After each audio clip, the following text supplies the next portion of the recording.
were marching along the DA here in Durban, beachfront, holding the placards that reaching fire Jacob Zuma, hire Cyril Ramaphosa. But today they are the one who are complaining about the same Cyril Ramaphosa. But we have not heard them admitting that in 2017 we have made a mistake by supporting this president, who at the time, Cathy, I'm one of those, not only, I'm one of those people in 2017 who were saying that Cyril Ramaphosa, if he can become a president of the country, his mission is to destroy the ANC from within. That is why the DA were marching that day along Sipho Pijan, saying that Cyril Ramaphosa has to be fired so that he will destroy the ANC completely. But Musi, I don't recall the SACP saying that... Soli Mapaile was there. Soli himself, he was in the front line. Yes, no, I'm not disputing that. I remember that quite well. I'm saying, in terms of your statement that the SACP should come out and say it apologizes for having endorsed Ramaphosa, I haven't seen anything that says that the party deeply regrets having supported Ramaphosa's campaign, at least not to the extent that we saw with a Jacob Zuma presidency. No. The issue I'm talking about is the candidacy of Ramaphosa, because the placards were saying fire Zuma, hire Ramaphosa. They were supporting Ramaphosa, and we haven't heard them since 2017 up until now. We haven't heard Soli Mapaile and the likes complaining about their decision they have taken, or by being misled by those DA members, of which Ramaphosa now has taken the ANC deep into pockets of the DA. And we were saying that we must watch out of this person. They said, no, this person is rich, he's got too much money, he's not going to do that. Now, when Ramaphosa and Balula were taking the ANC into the pockets of the DA, SACP kept quiet at that time. They didn't say anything. I see. Only now, when they see now the ANC look like, if I can say, it's completely destroyed. Only now they can see that no, we must complain about this Ramaphosa. Only now, and when they're complaining, they are not admitting that we have made a mistake by supporting this president. Okay, all right. I see what you're saying, Muzi. Let's leave it there. Muzi out in Durban. Let's take the latest 9:30 news headlines. Good morning, I'm Anne Musa. In the headlines, 28 more suspected illegal miners have resurfaced at the Sheba Gold Mine in Barberton in Mpumalanga. A total of 546 people have now been arrested at the mine since last week. ANC President Cyril Ramaphosa says the party is opposed to its alliance partner, the South African Communist Party's decision to contest next year's local government elections on its own. And the Zimbabwe Human Rights Commission has dismissed reports suggesting it recently engaged the public protector regarding its citizens being denied access to healthcare services in South Africa. I'll have details on these and other stories at 10. This Women's Month, SAFM stands with the women shaping South Africa's future. Under the theme, Building Resilient Economies for All, we honor the pioneers, the problem solvers, and the everyday heroes driving change. Stay tuned as SAFM brings you powerful stories and meaningful conversations that move us. SAFM, celebrating women, celebrating progress. SAFM, leading the conversations that move us.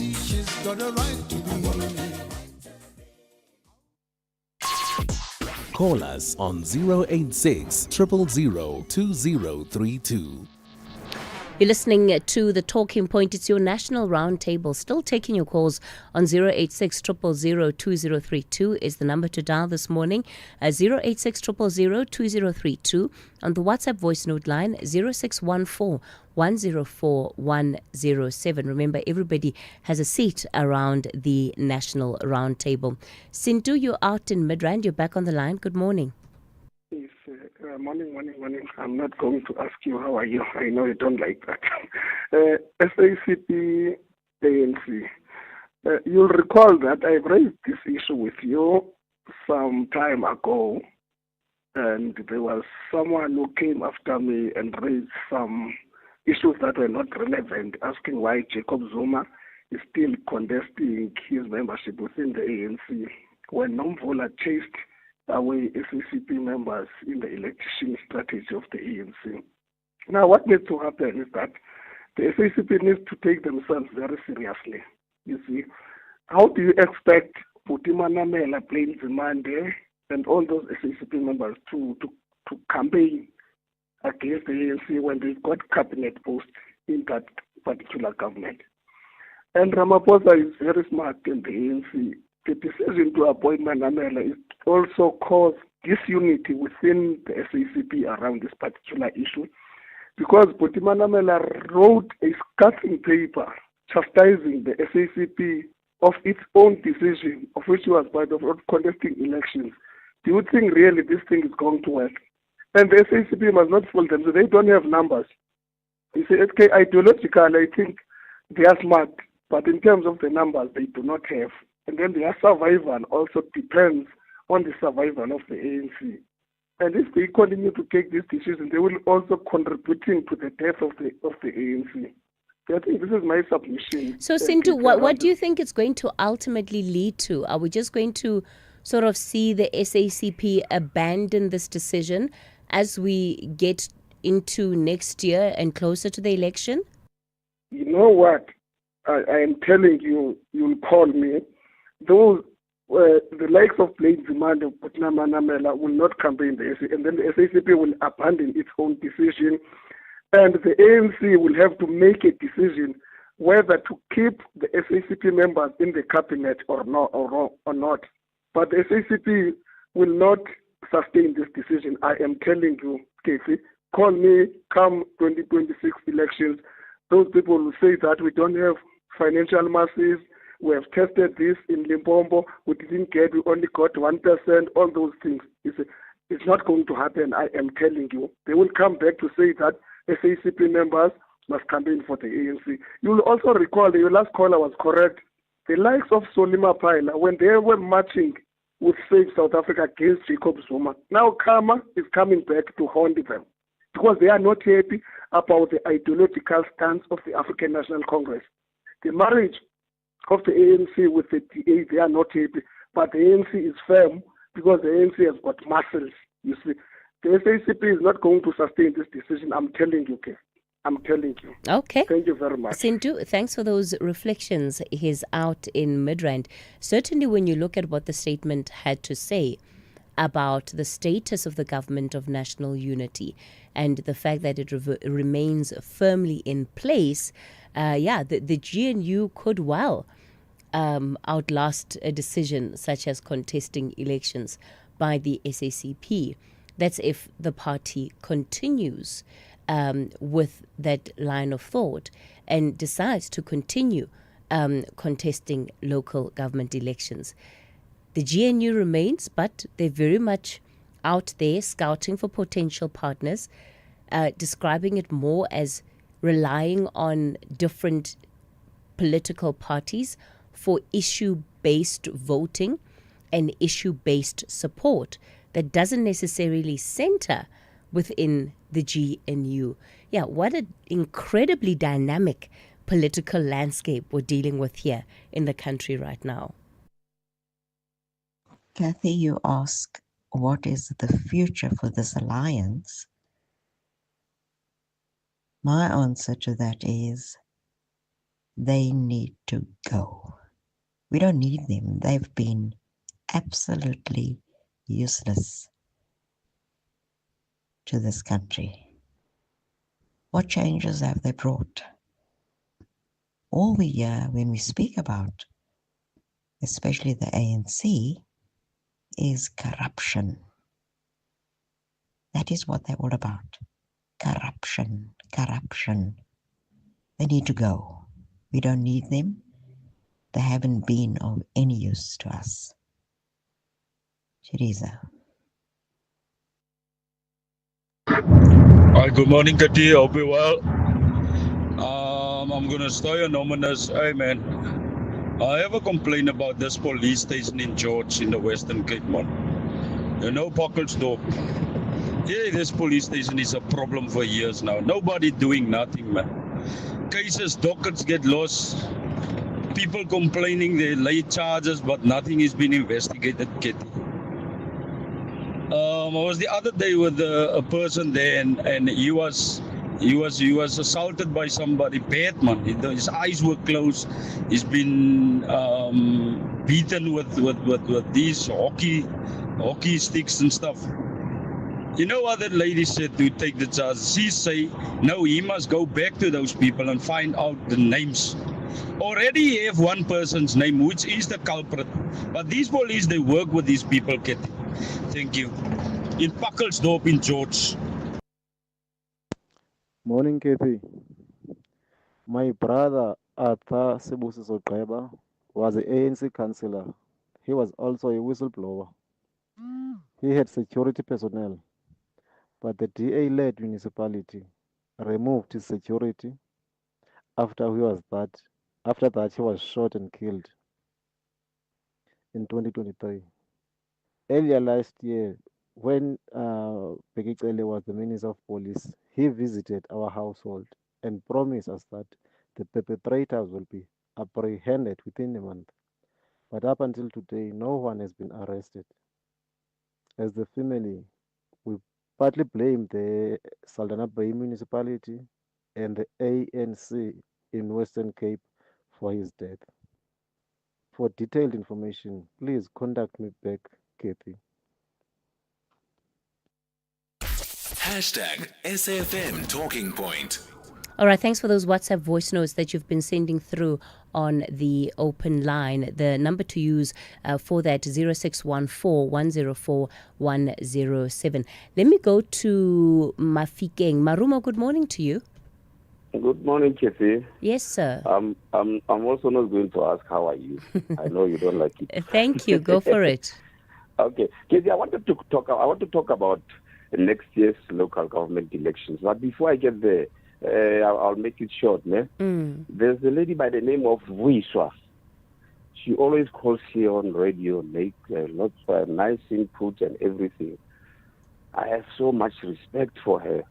But there's a time, I think it's 2-3 weeks back, when she called, and it was KG with on your show, where she called and said, compared Julius Malema's qualification with that of Ibrahim Traore. I don't know.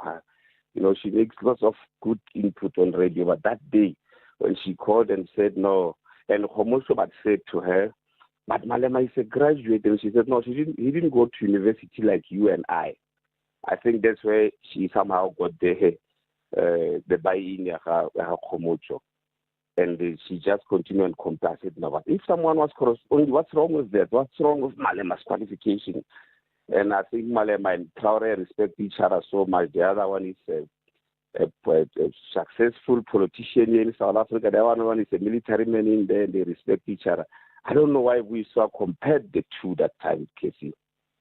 But maybe she had something in her. I don't know what was wrong with her. But she's a fine person. I have so much respect for her, so I must say it again.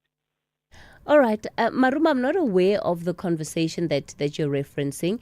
I thought you wanted to talk about the local government election. Local government elections, yes, I wanted to come to this about the next year's elections. This party that just came in now. And, Kathy, how are they going to win elections next year if they are not running the branches now and launching branches where they will check their constituencies? You know, those parties there, they only come when the date of elections is announced, start wanting to campaign for election. The right time is now where they should be starting. You will see much of them mushrooming around January next year, maybe just after elections have been a date of elections have been announced. But that is not going to help all these new parties, I must tell you, because what I think they are doing, they just creating themselves an employment there, because most of them, you see, they will be focusing in metros, not in the rural areas. And you must know politics is about numbers. Okay. So by going to those metros there, you can see, because later on, when after the results are announced, only the big leaders there are in those municipalities. But people in Mahikenge, in Mayayani, in what. I don't think they really care about those people. Okay. You understand what I'm saying? Marumo? The time is now. Let's leave it there. Marumo in Mafikeng. Itumeleng, you're also calling us from Mafikeng this morning. Hello. Yes, hi, Cathy. How are you? I'm good, thank you, sir. Yeah, I will be quick, Cathy, but let me warn you, this subject needs more time. And I don't know, probably we will engage with you guys so that we can secure some time to speak about this thing. I'll be quick. It's about members of the Municipal Employee Pension Funds who are employees of municipalities throughout the country. Ne? Now, we belong to this pension fund, and the pension fund has appointed a company called Akani as its administrator. Ne? Now, since this company took over, they changed the rules of the pension fund without consulting members broadly. Ne? And what they are doing, they have put themselves, this company, to be the beneficiaries of us employees who probably would not be having kids to benefit from this pension fund after we died. Like, for instance, my last born is 22 years this year now, and I'm not married. But if I die today, my money is going to be forfeited to this pension fund in Akani, simply because they changed the rules. It's not like in the GEPF. GEPF, when you die, we know they take your money, pay it to the master's office, then the master will distribute it to your beneficiaries. But with this company, they don't. They actually take this money. Secondly, Cathy, I contribute 7,000 rand a month, and my employer is contributing about 14,000 a month. It's about 22% that the employer is contributing for me. Now, this company, they invest only my contribution for me due for my retirement. But the money that the municipality is paying for me for my retirement, they are saying they claim it and they take it as their administration fee. The whole 22% goes to them. And if you look at the industry benchmark, companies operating in local government and national in the pension fund, they take about between 5 and 6%. But the whole 22% goes to them. So this company is robbing us. I used to work for a provincial government. When I was transferred over to the municipality, I took my pension from GEPF and transfer it to Municipal Employee Pension Fund so that I can keep my record and my savings. Cathy, now, some of all those people, let me not talk about me, all those people who used to work for government and have transferred their money over to the NEPF under the administration of Akani, that money has disappeared and is not there. It does not even appear in our statement. I can tell you today, when I'm 36 years contributing to this pension fund. My pension money does not even exceed 1.9 million if I die. And they are saying it's a projection for 2034. That if I retire in 2034, my money would have accumulated 1.9 million. And that 1.9 million constitutes only my contribution and not my employer's contribution. So I can tell you now, I've done actuarial calculations through a private company. I'm left 3 to 4.5 million in my pension fund. So that money has gone to Akan.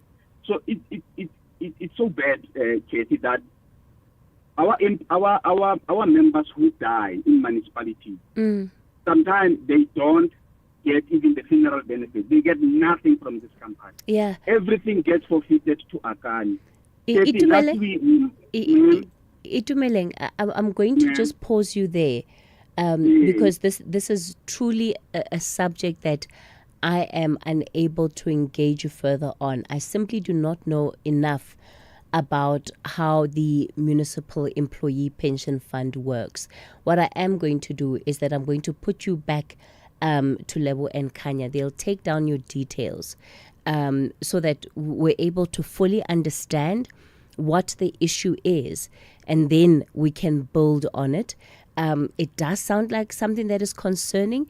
I wonder if the administrators of this pension fund are in touch with you as workers. How much of how they work do they actually explain to you as employees as well? That's something that I would want to find out. But Itumeleng, please hang 10 for me. I'm going to put you through back to our producers. if there are other people who are on the Municipal Employee Pension Fund and have similar concerns as what Itumeleng has raised, please do get in touch with us, even if it's just via the WhatsApp line, so we can understand what the issues there might be. Nhlanhla Buthelezi, you in Durban, good morning. Good morning, Cathy. How are you? Well, thank you, sir. I'm fine. Today, I'm talking about the SACP. The SACP are the worst enemies of themselves. If you can vet them, maybe you'll find that there are individuals in it which questionable characters. You can't, for 31 years,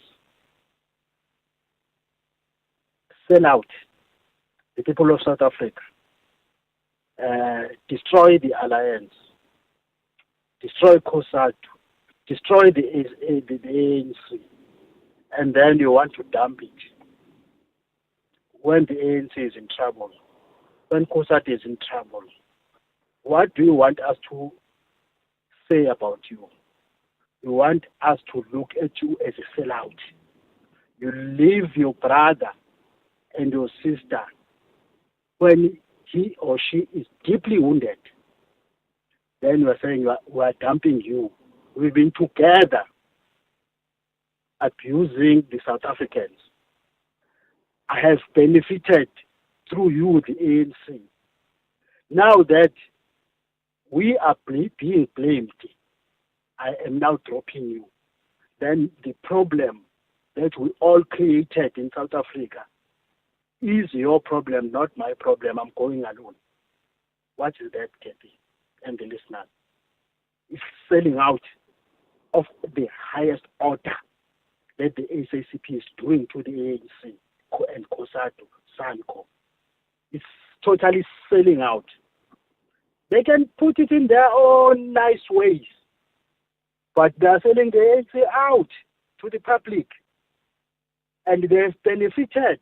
They are not going to say, this is the money that you have accumulated all the years while we are with you. Take it.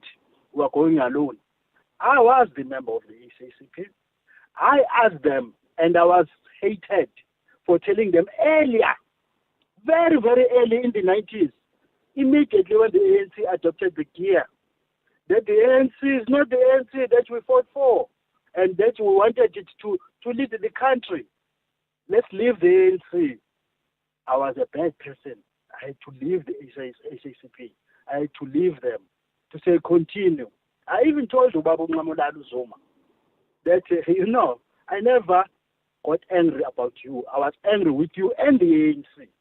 Now I'm happy with you as you left the ANC, because that is what we were saying, that the ANC was highly infiltrated by the Communist Party, by some members of COSATU, by other shady characters. Today the SACP is leaving the very same ANC. We don't know. They say they are going to work with the ANC. I'm still there, Cathy. I am. I'm listening to you, Nhlanhla. Okay. Today they say they are going to contest and work with the ANC that they have left. They have left deeply wounded. So they say if they win, I don't know who will vote the SACP, the selling out SACP. SACP are sellouts. Thank you. Okay, quite a mouthful there from Nhlanhla Buthelezi. Somebody else says the ANC undermine the SACP because there's no quantity brought about by the SACP.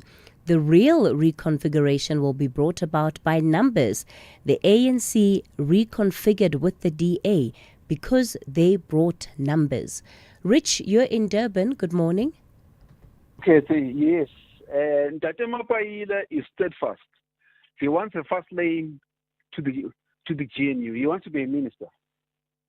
It's self-interest, self-serving. This thing that he's doing makes no sense. But Tina, we are happy if the ANC splinters because it fast tracks them coming off power. That's basically what it is. Ramaphosa is correct. It's going to weaken the ANC, and the ANC is worried because there's MK that's weakening the ANC, and now there's SCP. Now, insofar as canvassing, can you imagine the fuss? You canvass for the ANC because the man must keep his job, so he must canvass for the ANC, and then what does he do about the SCP?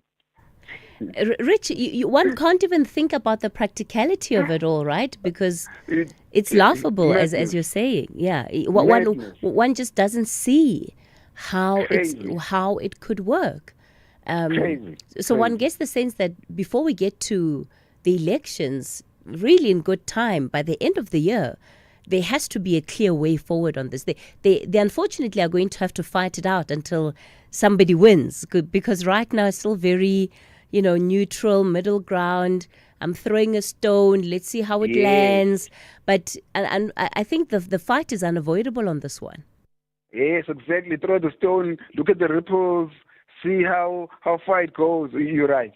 We'll see at the end. All right, Rich. Thanks for that. Brapet, you're in Pretoria. Good morning. Thank you. Yes, sir. Hey, if you can ask me how I'm too bad. I'm not well at all.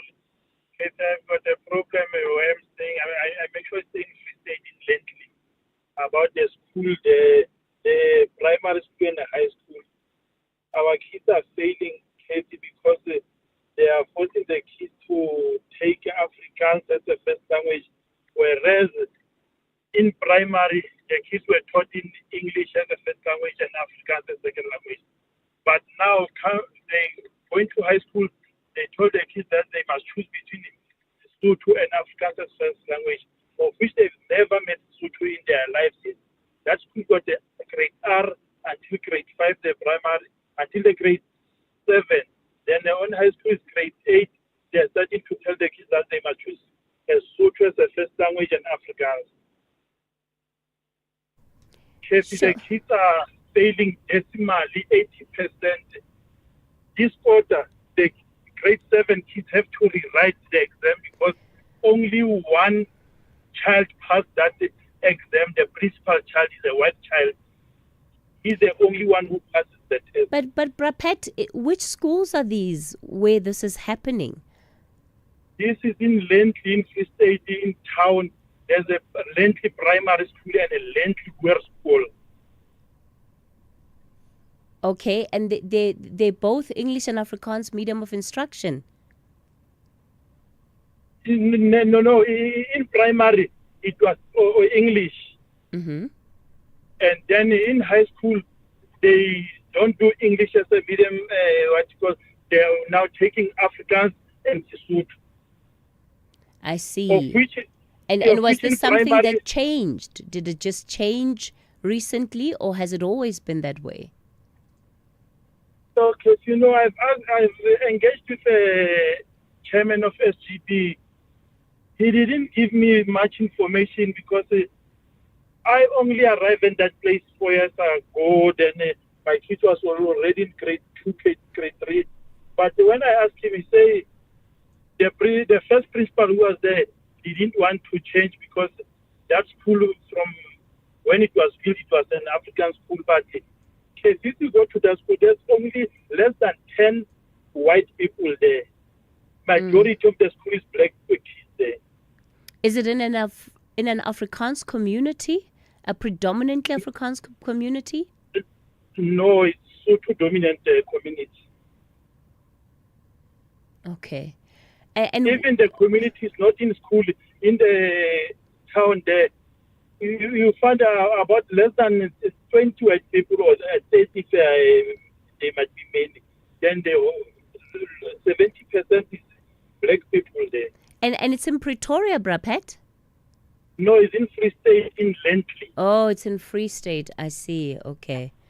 Okay. All right. Okay, Brapet, let me put you back to our producers. And let's see what we can do to help you follow up on this issue. I remember, I think we had similar issues in the Northern Cape, with schools in the Northern Cape and issues of language. because of just how the schools are situated, sometimes you have schools in areas not offering languages that the community actually speaks as primary or foundational languages, and that creates quite a challenge. So certainly wasn't aware that there could well be a similar instance in the Free State. We did look into that matter in the Northern Cape, and the Education Department explained what it had been doing to try and meet the needs of the community there. The difficulty is opening up too many schools where the population numbers don't actually meet the need in as far as those schools are concerned. So it's something we'll look into, Brapet. Thanks for raising it with us.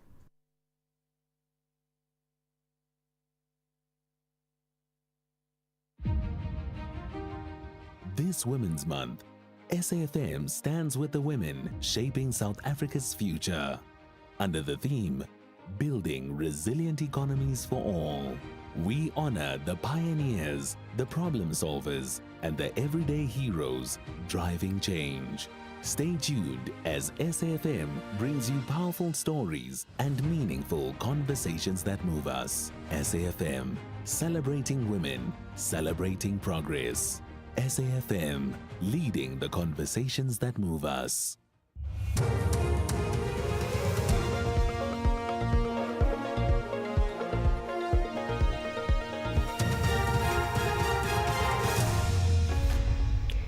In our top stories, more suspected illegal miners resurface at Sheba Gold Mine, and Zimbabwe Human Rights Commission to engage the public protector. Good morning. 28 more suspected illegal miners have resurfaced at the Sheba Gold Mine in Barberton in Mpumalanga. A total of 546 people have now been arrested at the mine since last week. On Friday, 494 illegal miners were arrested and 24 others were arrested yesterday. Police say more arrests are expected. Food supply has been cut to force those underground to resurface. Those arrested on Friday have appeared in the Barberton Magistrates Court, and their matter was postponed to next Monday for further investigation. Judgment in the bail application of a former police officer accused of the murder of his Gauteng traffic warden girlfriend is expected to be delivered at the Protea Magistrates Court in Soweto today. Mandla Buthelezi faces a charge of murder for allegedly shooting and killing 22-year-old Chesney Kibler after a domestic dispute on the 26th of December last year. Horisani Sitole reports. The El Dorado Park community is strongly opposing bail, and a petition is doing rounds on online social media platforms calling for Buthelezi to be denied bail. The 42-year-old allegedly shot himself after the alleged fatal incident. This led to the matter being delayed as he still had to recover in hospital. The community members are calling for him to rot in jail. Cape Union Mart has approached the Western Cape High Court to interdict pro-Palestinian protest action near its stores in Cape Town. The protesters claim the executive chairperson of the Cape Union Mart group of companies, Philip Kravitz, is a supporter of Israel. At least 4 protesters are expected to appear in the High Court this morning. Palestine Solidarity Campaign's coordinator, Professor Yusuf Chikte. This legal attack is a blatant act of Zionist warfare, an attempt to bully us and to silence those who dare to protest genocide and apartheid. Kravitz seeks to block our constitutionally protected right to call for the boycott of persons complicit in the atrocities being carried out in Gaza, where Israel is starving people to death. ANC President Cyril Ramaphosa says the party is opposed to its alliance partner, the South African Communist Party's decision to contest next year's local government elections independently. SACP General Secretary Solly Maphehila had said the decision was taken because the party was tired of holding meaningless meetings with the ANC since it was not implementing policies the alliance had agreed upon. Ramaphosa made the remarks at the conclusion of the ANC-NEC meeting east of Johannesburg. As the ANC, we are seriously concerned that this decision taken by the South African Communist Party to participate in elections in their own name and right will significantly weaken the forces for national democratic change. We will continue to seek to engage with the SACP on how we will run those elections. Several roads across Cape Town have been waterlogged and puddled following consistent downpours last night. The City of Cape Town's Traffic Services spokesperson, Maxine Bezuidenhout, has urged motorists to proceed with caution, use alternative routes where possible, and allow for extra travel time. On the N1 incoming before Kupping interchange, the right lane is closed. On Baden-Powell Drive at Manwa BC, the lane in the direction of the N2 is flooded. At Government Beki, both carriageways are flooded outside the Vizeka offices in Gugulethu. Main Road Newlands after Dean Street near Westerford High in the direction of the CBD. Danafontein and Government Beki towards Mitchell's Plain and 35th Avenue and Robert Sobukwe. If you spot any obstructions on the roadways or incidents that could affect public safety, please report it immediately to the Public Emergency Communication Centre. And finally, the Zimbabwe Human Rights Commission has dismissed reports suggesting it recently engaged the public protector regarding its citizens being denied access to healthcare services in South Africa. The Commission has clarified it only had a conversation with the public protector during a benchmark visit last year on various issues of concern. It has, however, raised concern over reports of clinics refusing treatment based on nationality or documentation. The Commission's chairperson, Jessie Majome, says they will engage the public protector on the matter.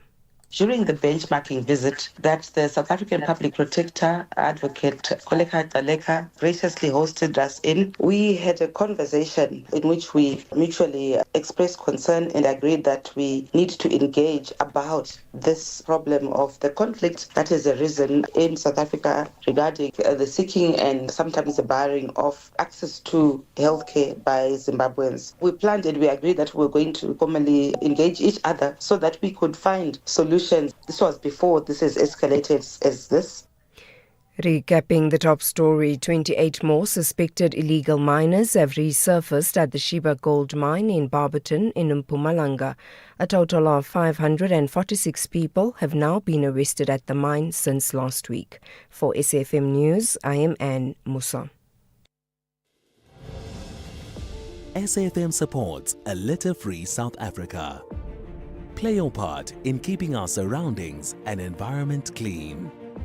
SAFM, leading the conversation.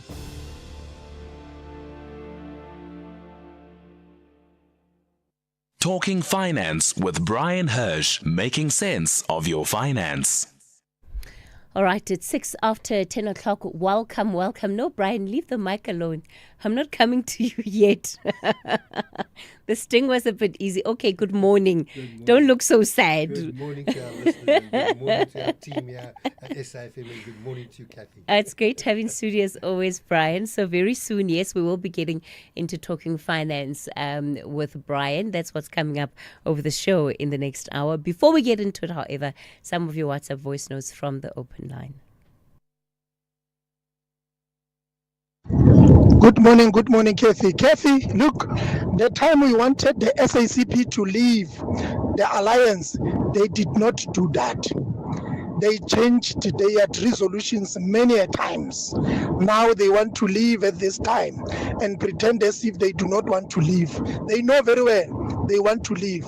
But truly speaking, I must say, they must leave so that the ANC can collapse. We got the alternative now for the SACP, which is the EFF. It's fine.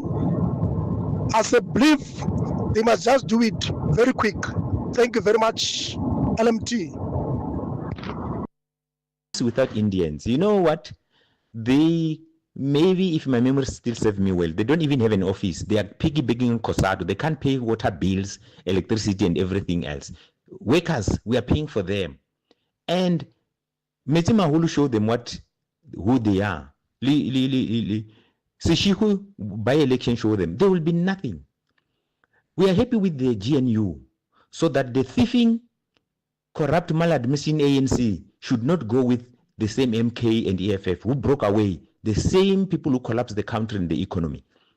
So we want DA and FF Plus to watch over their soldiers, their shoulders, they will reduce their thieving. We're not saying white people are the best, but they're better than them because the economy was running well before 1994. Morning, Cathy. A simple solution, simple statement. It's the book of Animal Farm all over again. They're all eating at the trough. They don't want to leave the trough. That's the problem. Thanks. Bye. Morning, Cathy. I concur with people saying that those breakaway parties, they only want gravy train. It is called outside GNU. They've got blaming game. I concur also with the caller who said, who was lambasting China, no human rights, no elections. Our economy is going down using the Hong Kong's beadwork, our beadwork, our textile industry. People are retrenched because of China. So thank you, Cathy. Hi, Cathy. Good morning, Mr. Suleiman.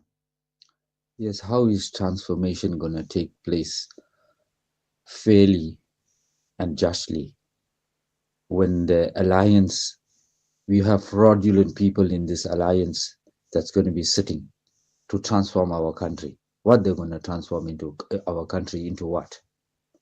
Thank you. Bye.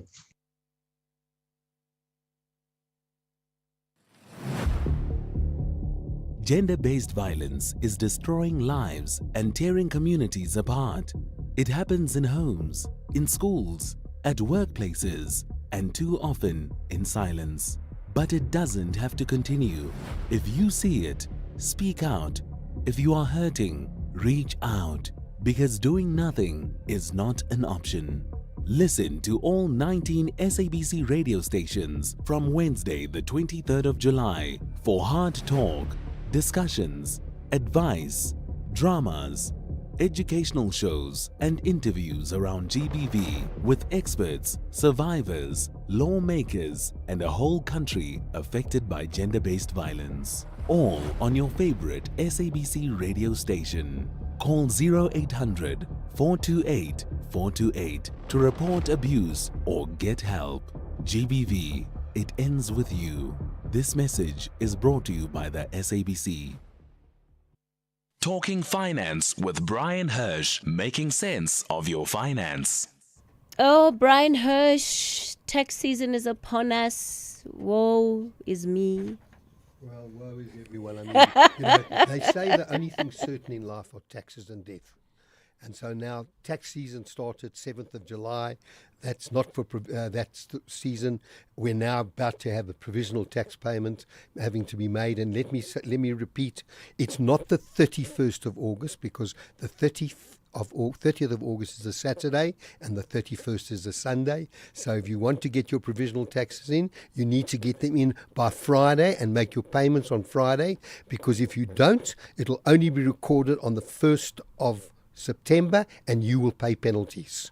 So be aware, 29th of August. If you haven't heard from your tax practitioner yet, if you're not someone who's been, and I'm going to deal with auto assessment in a moment, but if you have not received information yet from your tax practitioner, call them, because ultimately the responsibility is yours, and don't leave it to the last day when they start asking you a whole lot of questions and you then are running around trying to get information from all the different institutions. So just be aware of that. Let me comment on the latest. It's called auto assessments. And let me first say this to you. SARS probably have one of the most sophisticated computer programs in the world. An auto assessment means that all the information that is available to SARS from third parties is sent to your e-filing program, and then SARS can automatically do the assessment. So your employer, they get information from your employer, Banks and insurance companies, they get all the information that, because if you recall, when you're now under compliance, you have to give tax numbers and you have to give ID numbers. Compliance is a big thing. That gets sent, your medical aid documents get sent to SARS, and then SARS automatically assesses you. I already know that I've had a couple of clients who've already received refunds from SARS. For example, give you one example, if you're contributing to a retirement annuity, if you're in receipt of a pension and they are deducting tax from your pension, but your income falls within threshold, you should not have had to pay tax. The only way you can avoid that is to go and get a tax directive. And for the average individual to try and get a tax directive is quite laborious. So you've been paying tax, and automatically, when the autumn assessment is done, if you overpaid, you get a refund. And I've had 3 or 4 clients who already had refunds from SARS, and we're only today at the 5th? We're the 5th of August. Yep, 5th of so August. Understand that. They have such a sophisticated case. So SARS receives all this information, they auto-assess you, and then you automatically will you'll get a refund. If you have one single source of income from an employer, you do not have to do anything further. It's all been done for you. But you need to understand that SARS is not always aware if you've earned offshore income, if you've made capital gains tax, anything else you've done, and also any medical expenses you may have spent during the year that you didn't put through your medical aid. You know, a lot of people run out of their medical aid, so they pay doctors themselves. Medical aids don't know about it.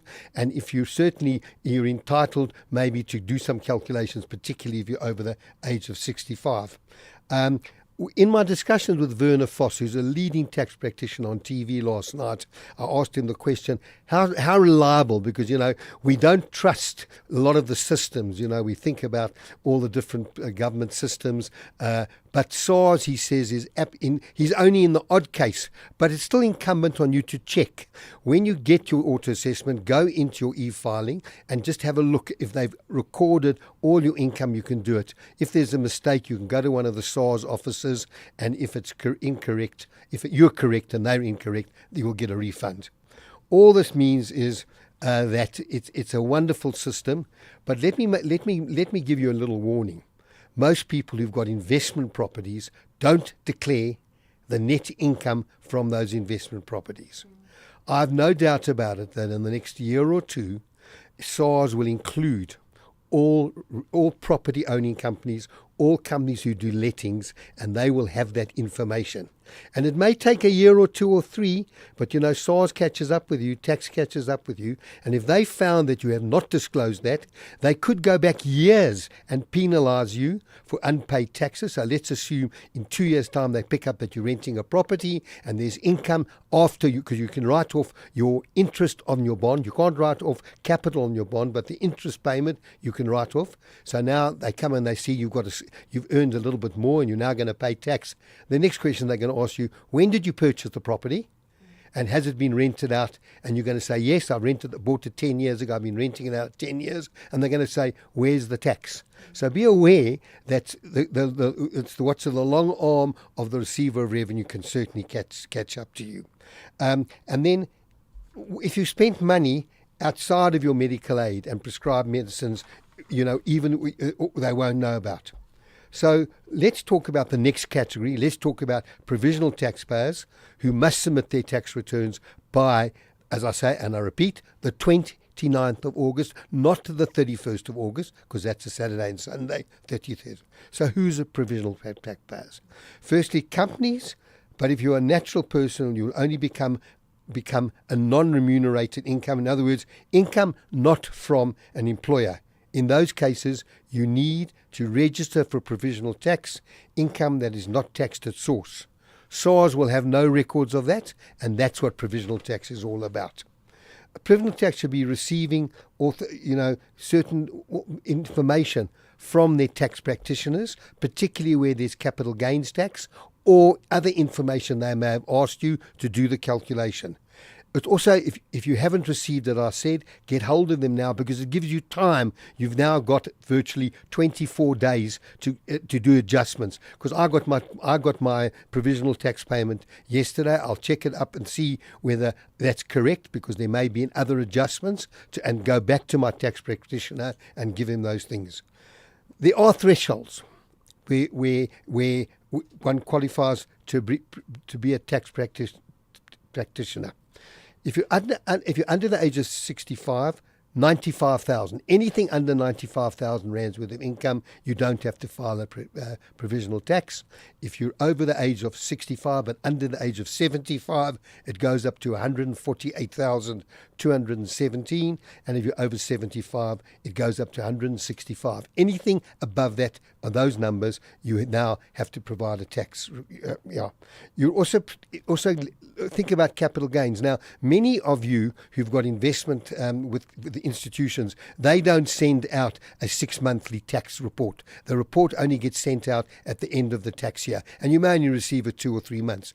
So you may not know about tax any capital gains, but if you've sold a property, for example, in the last 6 months, and the property is now registered in the new buyer's name, you know whether you've made a capital gains tax. If you've sold shares that you're aware of, that SARS wouldn't be aware of, and there's a capital gain, you need to include that in your in your August assessments. However, if you don't, there's no penalty. Understand, taxes, if you do not pay tax on time by the 29th, and I repeat, the 29th of August, there's penalties. There's late interest charge. The latest, I think it's 10.75, although last week we got a rate reduction of 0.25%, so it may be 10.5.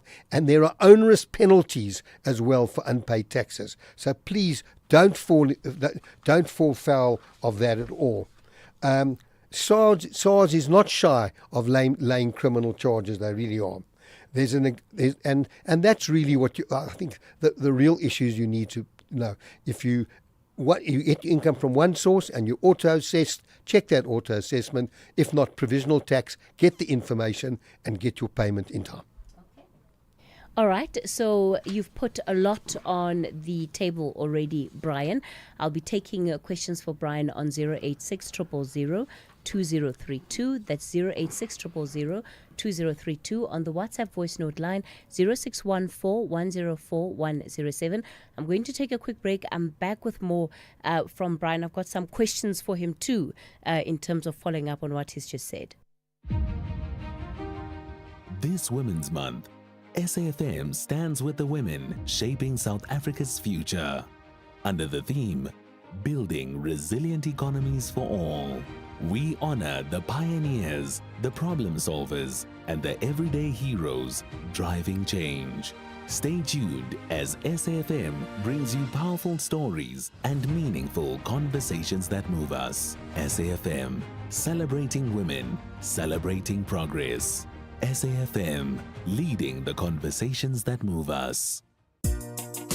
This Women's Month, SAFM stands with the women shaping South Africa's future.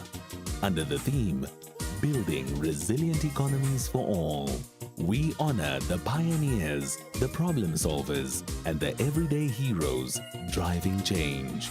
Stay tuned as SAFM brings you powerful stories and meaningful conversations that move us. SAFM, celebrating women, celebrating progress. SAFM, leading the conversations that move us. Don't miss out on the Powerball jackpot, estimated at a mind-blowing 124 million rand this Tuesday. Don't delay, dare to dream big by playing Powerball for the estimated 124 million rand jackpot today for your chance to win multi-millions. Buy your tickets now in store on nationallottery.co.za, the mobile app, cell phone banking app, or simply dial *120 *7529# for USSD. Panda Pusha Play. Players must be 18 years or older. Play responsibly. Ituba is the proud operator of the National Lottery. Talking finance with Brian Hirsch, making sense of your finance. Mulifi in Bloemfontein says, good morning, Cathy. Brian promised to get back to us regarding the MTN Zakhele shares. I bought the shares with 2,000 Rand in 2016, and last week they deposited the 2,000 Rand in my account. This means I've wasted 9 years without any benefits. Yes, Mulifi, you did ask, and Brian does have an answer for you today. We were just waiting to get to it, Brian. Yeah, you caught me in a way. Yeah, thank you very much. I didn't know the answer. I checked up on it. Very simply, they're going to delist the share. They're going to unbundle the share. As at the 28th of July, they paid out 20 Rand per share. So, in other words, you must have had 1,000 shares, and that's why you got paid out 2,000 Rand. There's still more money to come. They're busy doing the calculations. They haven't given a deadline. They estimate that there could be another 2 to 3 Rand per share. So if you've got 1,000 shares, you could end up with another 2,000 to 3,000 Rand in the event when it comes about.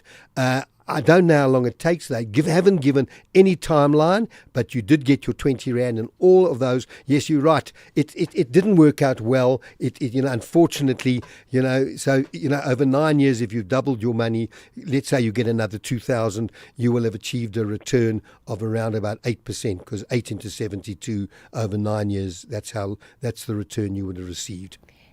Brian, why do you think they're doing the payouts in bits and pieces? It's going nowhere. It's going nowhere. And shareholders have been complaining for a long time. We're not getting any benefit. We put this money down, and look. We hoped it would be a better deal.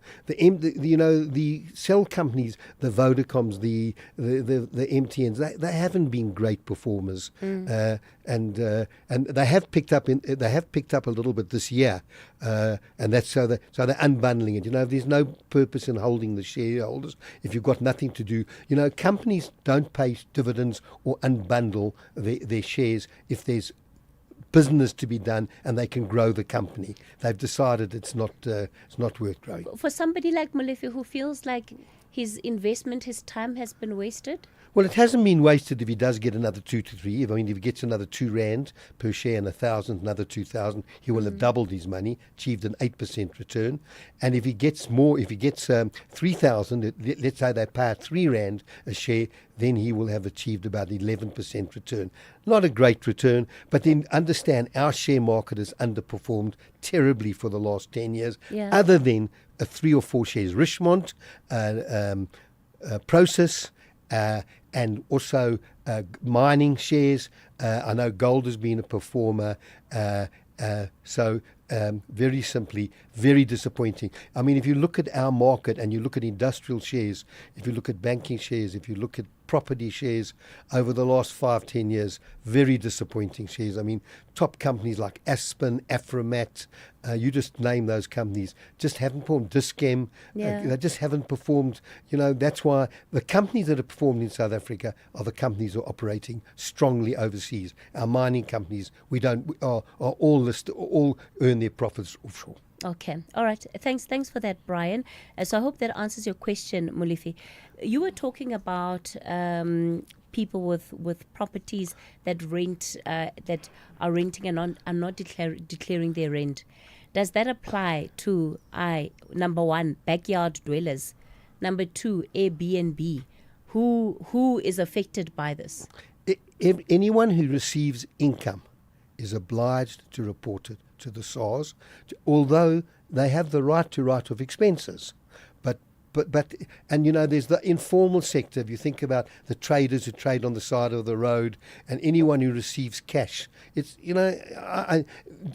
SARS is aware that there's a lot of unpaid taxes, but where SARS is able to pick it up. I mean, when you talk about B&B, if you're doing it yourself, money's going into your bank account, unless you're getting cash, and it's unlikely. So if money goes into your bank account, easy to pick up. Where does this deposit come from? You're earning money, and all of a sudden, they've got such sophistication, but they've got time on their side. They don't, they've got 3 years, because prescription applies after 3 years if you have disclosed all your income and not paid, and you haven't been taxed. But if you haven't disclosed, prescription never comes to fore. So they can. All I'm warning is they have the sophistication. I mean, picture it. You don't have to send in. You don't have to go to your bank and your insurance company and get information. Contributions to retirement annuity. It's all going directly to SARS. It isn't difficult to extend that and to insist that these companies, they're not stupid. It doesn't take a lot for someone sitting in SARS to say. I think about the stores that people pay cash from. Most people that have got credit card will put their, but a lot of people pay cash. Well, are you there's a cost to drawing cash. I mean, it's all I'm saying is beware of undeclared income. And when it comes to being auto-assessed, Brian, are there people who are better candidates for auto-assessments than others? So when making the decision, what should one really be looking at? No. Auto-assessment is, as it says, auto-assessed. All the information Oh, is it not an opt-in service? No opt-in service. Okay. It's just an automatic service to make it so much better. Because so many people have always said, I wait for the taxes. And it's a fantastic system because if you've been auto-assessed and you're entitled to refunds, you will get those refunds quickly. You won't have to wait till October, November. You won't have to go back to SARS. SARS have one system which says, when you do a refund, we're going to audit you. But on auto-assessment, there's no auditing. So it's a fantastic system for most South Africans. Okay. All right. Lots of questions coming in for you now, Brian. I'm just looking at the time between now and news. Okay. I think I can squeeze this one in. Hi, Brian. How does SARS tax fixed deposits work? Is it taxed at the end of the period? Yeah, SARS will get a statement from your bank. It will reflect the interest earned. If you're under the age of 65, I think it's 22,800 of rand of interest that will not be taxed. So if you get 20,000 rands worth of tax, you'll get that deduction. If you earn 30,000, the difference between 30 and 22 and so on will be taxed. It's only they only do it at the end of the year because all the institutions only send this information. So this is a first payment that you make.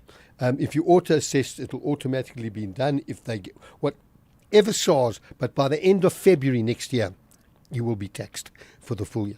Okay. All right. Thanks for that. It's 10:30. Let's take the latest news headlines and then I'm back with all of your SARS questions for Brian. I see them coming through quick and fast. We'll try to get through as many of them as possible. Here are your latest headlines. Thank you, Cathy. On the news headlines on SAFM, I am Mondelamban and a very good morning. The South African Municipal Workers Union has called for the implementation of policies that protect municipal workers who expose corruption. 28 more suspected illegal miners have resurfaced at the Sheba gold mine in Barberton in Mpumalanga. A total of 546 people have now been arrested at the mine since last week. And the UN Security Council is due to meet today to discuss the fate of the remaining hostages still held in Gaza. A full update follows at the top of the hour. Taking a look at your markets this morning, the rand is currently trading at 17 rand 97 to the dollar, 23 rand 82 to the pound, and 20 rand 74 to the euro. Markets in Asia were mostly higher at the closing bell. The JSE is mainly in the green in mid-morning trade. Markets in Europe have extended gains. Gold is trading at $3,372, platinum $1,321 per ounce. The price of Brent crude oil is at $68.48 a barrel. EFC is live this Thursday in the heart of Africa. Battle lines are drawn. Africa's best face Europe's elite. Vili, the White Lion van Rooyen, is now back to defend his title against Anatoly Gaffin. And Ntando, the Zulu warrior zombie, receives the challenge of the fiercer Muhammad Salohidinov. EFC 126 is live this Thursday from the World Sports Betting Arena. Watch it on SABC Sport Channel on DTT Channel 4 from 7 p.m. Brought to you by SABC Sport.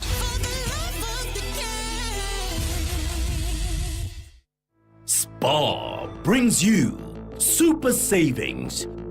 Get 100-gram Danone Nutri-Day Smooth Yogurt, 6-pack, buy any two for 32 Rand, plus 100 megs free data on Spar Mobile, or 4 kg Spar IQF Chicken, mixed portions for 159.99, plus 400 megs free data on Spar Mobile. Plus, you could win your share of 6 million Rand in instant cash. Prices valid until 24 August 2025, while stocks last. T's and C's apply.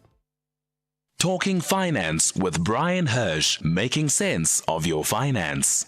All right, we continue talking finance with Brian. Okay, Brian, you've got your headphones on. Everybody, please remember, Brian is not an employee of the revenue of collectors or the collect. What is it? A revenue of SARS. Revenue of SARS. SARS. Both of them sounds wrong. He doesn't work for SARS, is what I'm trying to say. So I don't have all the answers. He doesn't have all the answers, but he can give some advice, which is what he's doing. Let's take the WhatsApp voice notes that have come through. We'll take one voice note at a time. I'll then also bring in the messages too in between.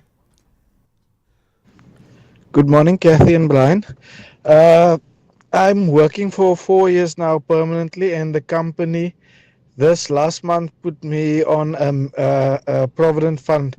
Will I be in trouble because I've been working 4 years and they haven't paid any provident fund to my name, but they started paying now provident fund to me? Will I be in trouble in the future with SARS? You won't be in any trouble with SARS.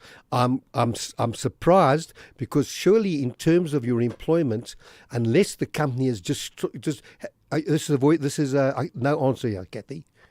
Yeah, unless you need to look at your letter of appointment because unless they just started the provident fund and that's why you've joined.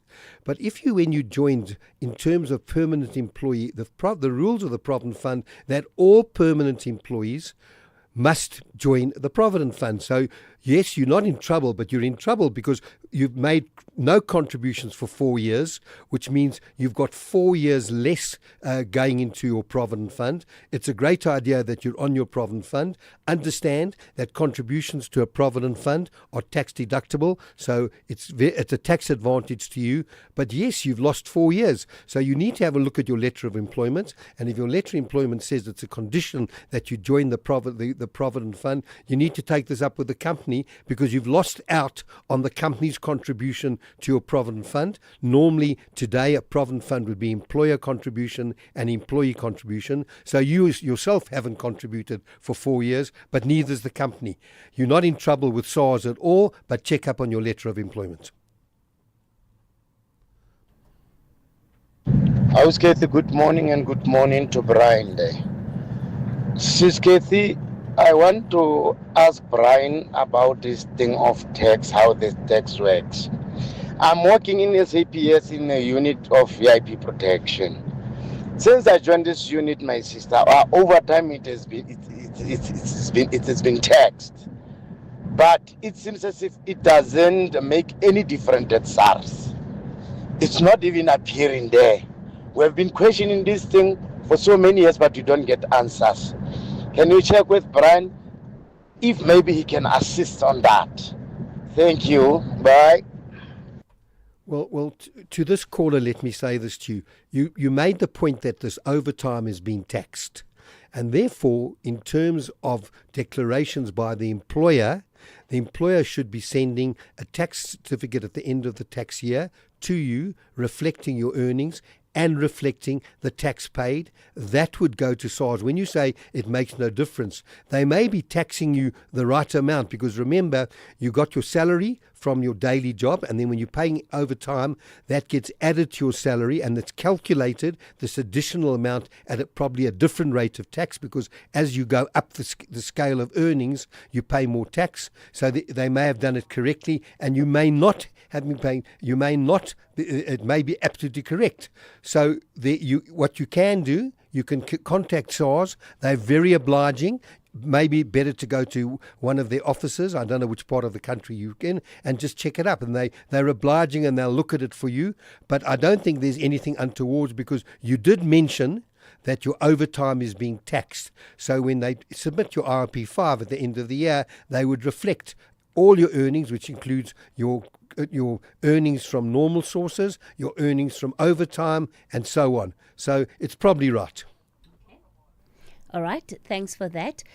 Matlatsi, you are in Boksburg. Good morning. Morning, Cathy. Morning, Brian. Morning, Matlatsi. Thank you for taking my call. In 2013, we lost our mother, and since then, my dad has been receiving a stipend from SARS. I think it's around 8,000 rand. But every year, when it's time for returns, there's a huge amount that he needs to pay back.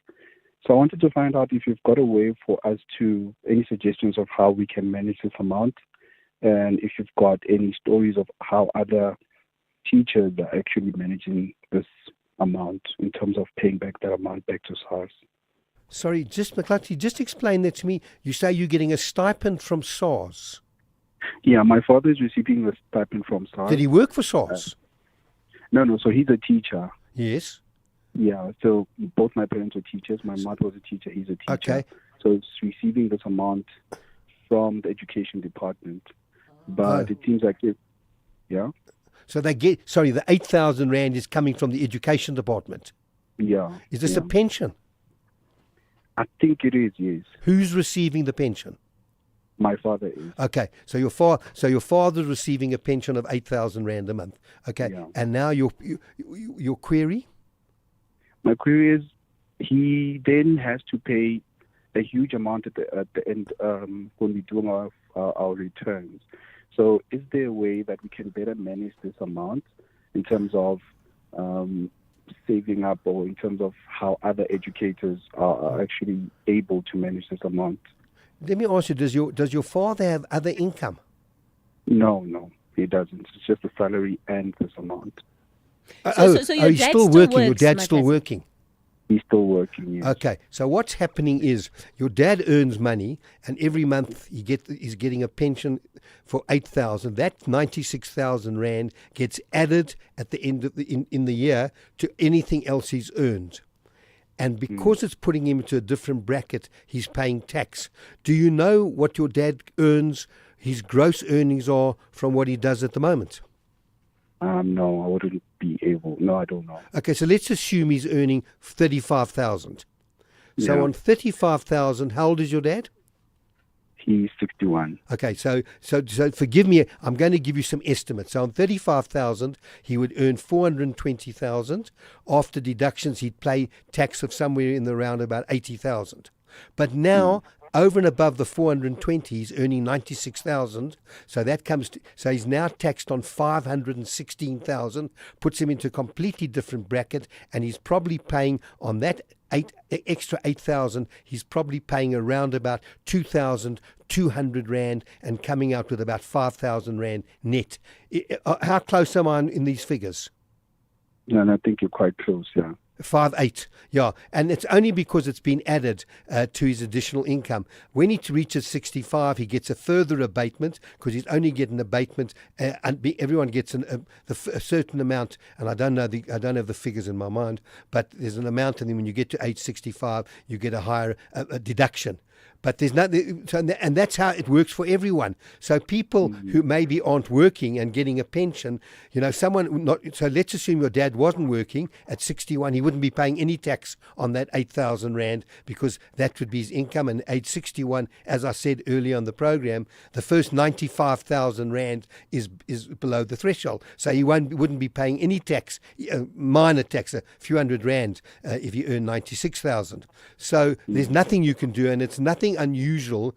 Just understand, everything anyone earns gets added, and at the end of the tax year, amassed, and tax is paid in total. And as you earn more on anything else, obviously on that law, people who get bonuses at the end of the year is taxed. But because that bonus may push them into a different threshold, that's why they pay so much tax.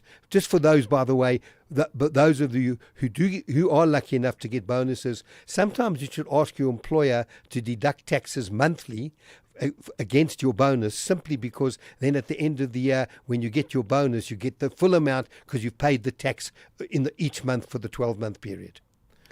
Okay. I'm sorry, Cathy, Brian, you want to add something? I'm just wondering, when it comes to products like your retirement annuities, would that perhaps assist? Yes. Maybe looking at alternatives. I don't know if the tax savings account would be a right option in this instance. But I'm just thinking about how else could one be diverting some of these funds. So now you're talking about tax. How can we save tax? Klutzy, very simply, if your father contributes over and above his pension or provident fund, if he contributes to a retirement annuity, up to, and a maximum, just for those listeners, 350,000 rand a year. But if he contributes 1,000 or 1,500 of that 8,000 Rand to a retirement annuity, you may find that his tax rate, he's saving something like 30%, 35% in tax, which he will get back when he retires. There are tax benefits, but normally when you retire, your tax earnings are lower, and you're in a high 65, you're in a different bracket of tax. So all I'm saying is there are, as Cathy correctly said, Cathy, you're learning from me, are you? I better be careful. I'll lose my job. Only one or two things, Brian. I must be only very one careful. or two things. Yeah. So, McClutchy, I hope that helps. It does. Thank you so much. Yeah, McClutchy, I'm going to give out my number and where you can contact me.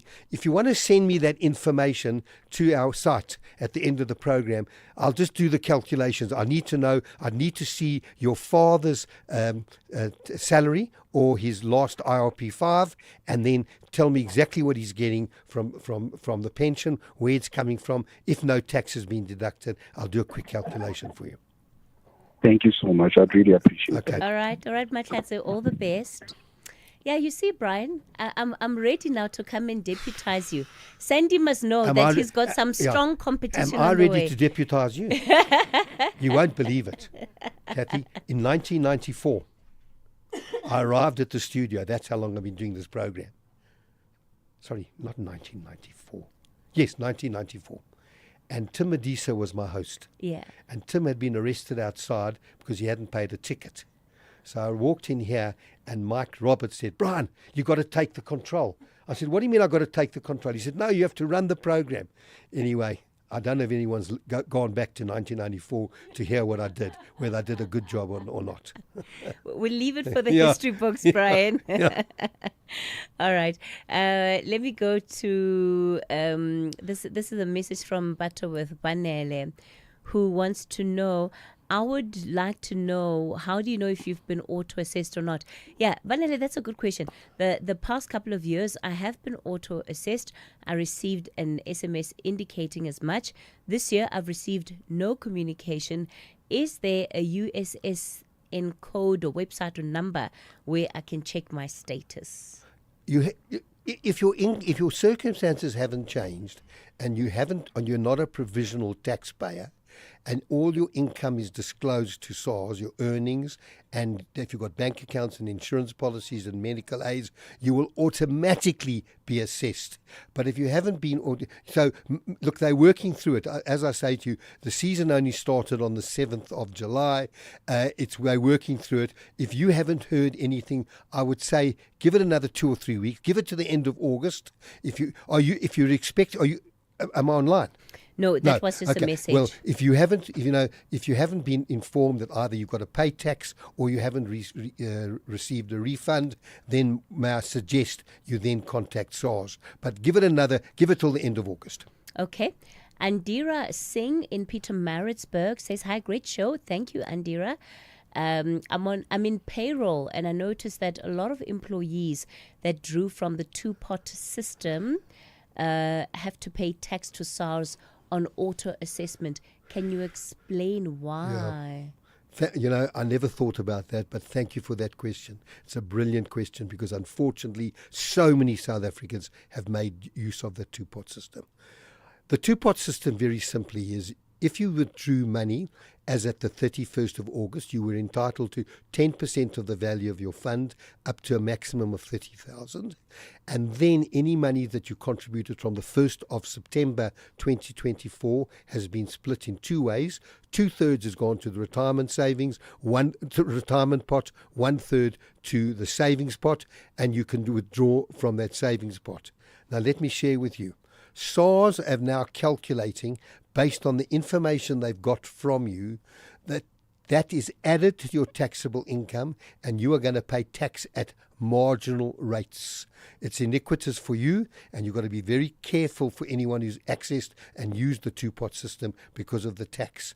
So that tax now is added to your taxable income, and therefore now, depending again on the taxable income, maybe you had other deductions that SARS didn't take into account, and I think you need to think very carefully on the auto assessment, what the auto assessment says, because if you had other expenses, let's assume assume you were earning 25,000 and you've taken 10,000. That 10,000 gets added to the 325 times 12, which is 300, and you'll be taxed accordingly. But if you had other expenses that SARS were not aware of, then that, in other words, could have been deducted from your 25,000. So let's assume you had expenses of 3,000 that were claimable. So you should have been only taxed on 22,000. Because SARS doesn't have that information, you need to contact SARS and see if the calculation is correct. But for individuals who don't have any deductions, it'll all be taken into account. And when you auto-assessed, if you paid in tax, you will get a refund. If you underpaid in tax, SARS will ask you for money. But you don't have to do a provisional tax return. Okay. All right. Thanks for that, Brian. Let me go to Wiseman. You're in Rustenburg, Wiseman. Good morning. Good morning, Cathy, and good morning to Brian. Morning, Wiseman.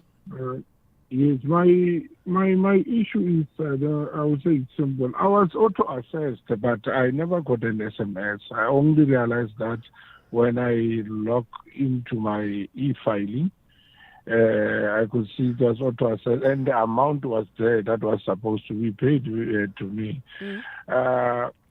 Then there was a message that it will be paid within 72 hours into my account.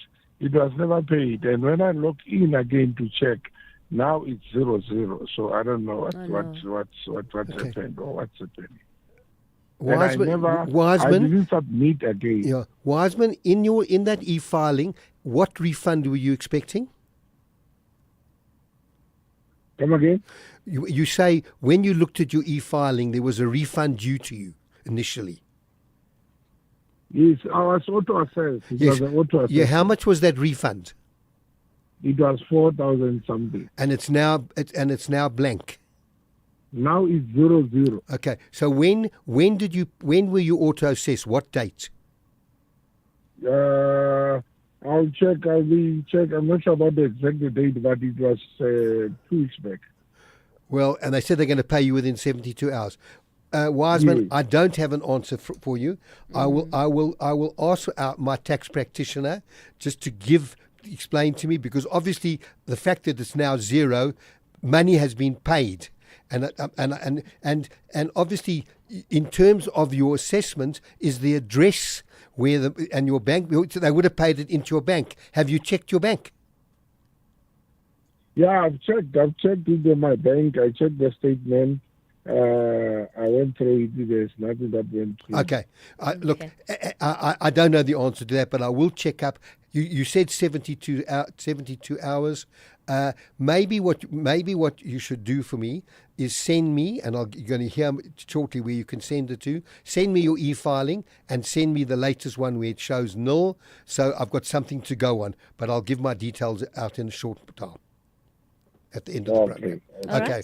Okay, Wiseman. All right, Wiseman, thanks for that. I'm thinking, Brian, that maybe what we should also do, but this will be on a separate day, is to have a conversation with SARS, just so that they can also come onto the show and explain some of these issues for themselves. Ndobeko, you're in East London. Good morning. Thanks. Good morning. Thanks, Mr. Hirsch. Ndobeko? You sound like you've run to a corner in your office and now you have to speak as low as possible so that the people around you don't hear what it is that you have to say.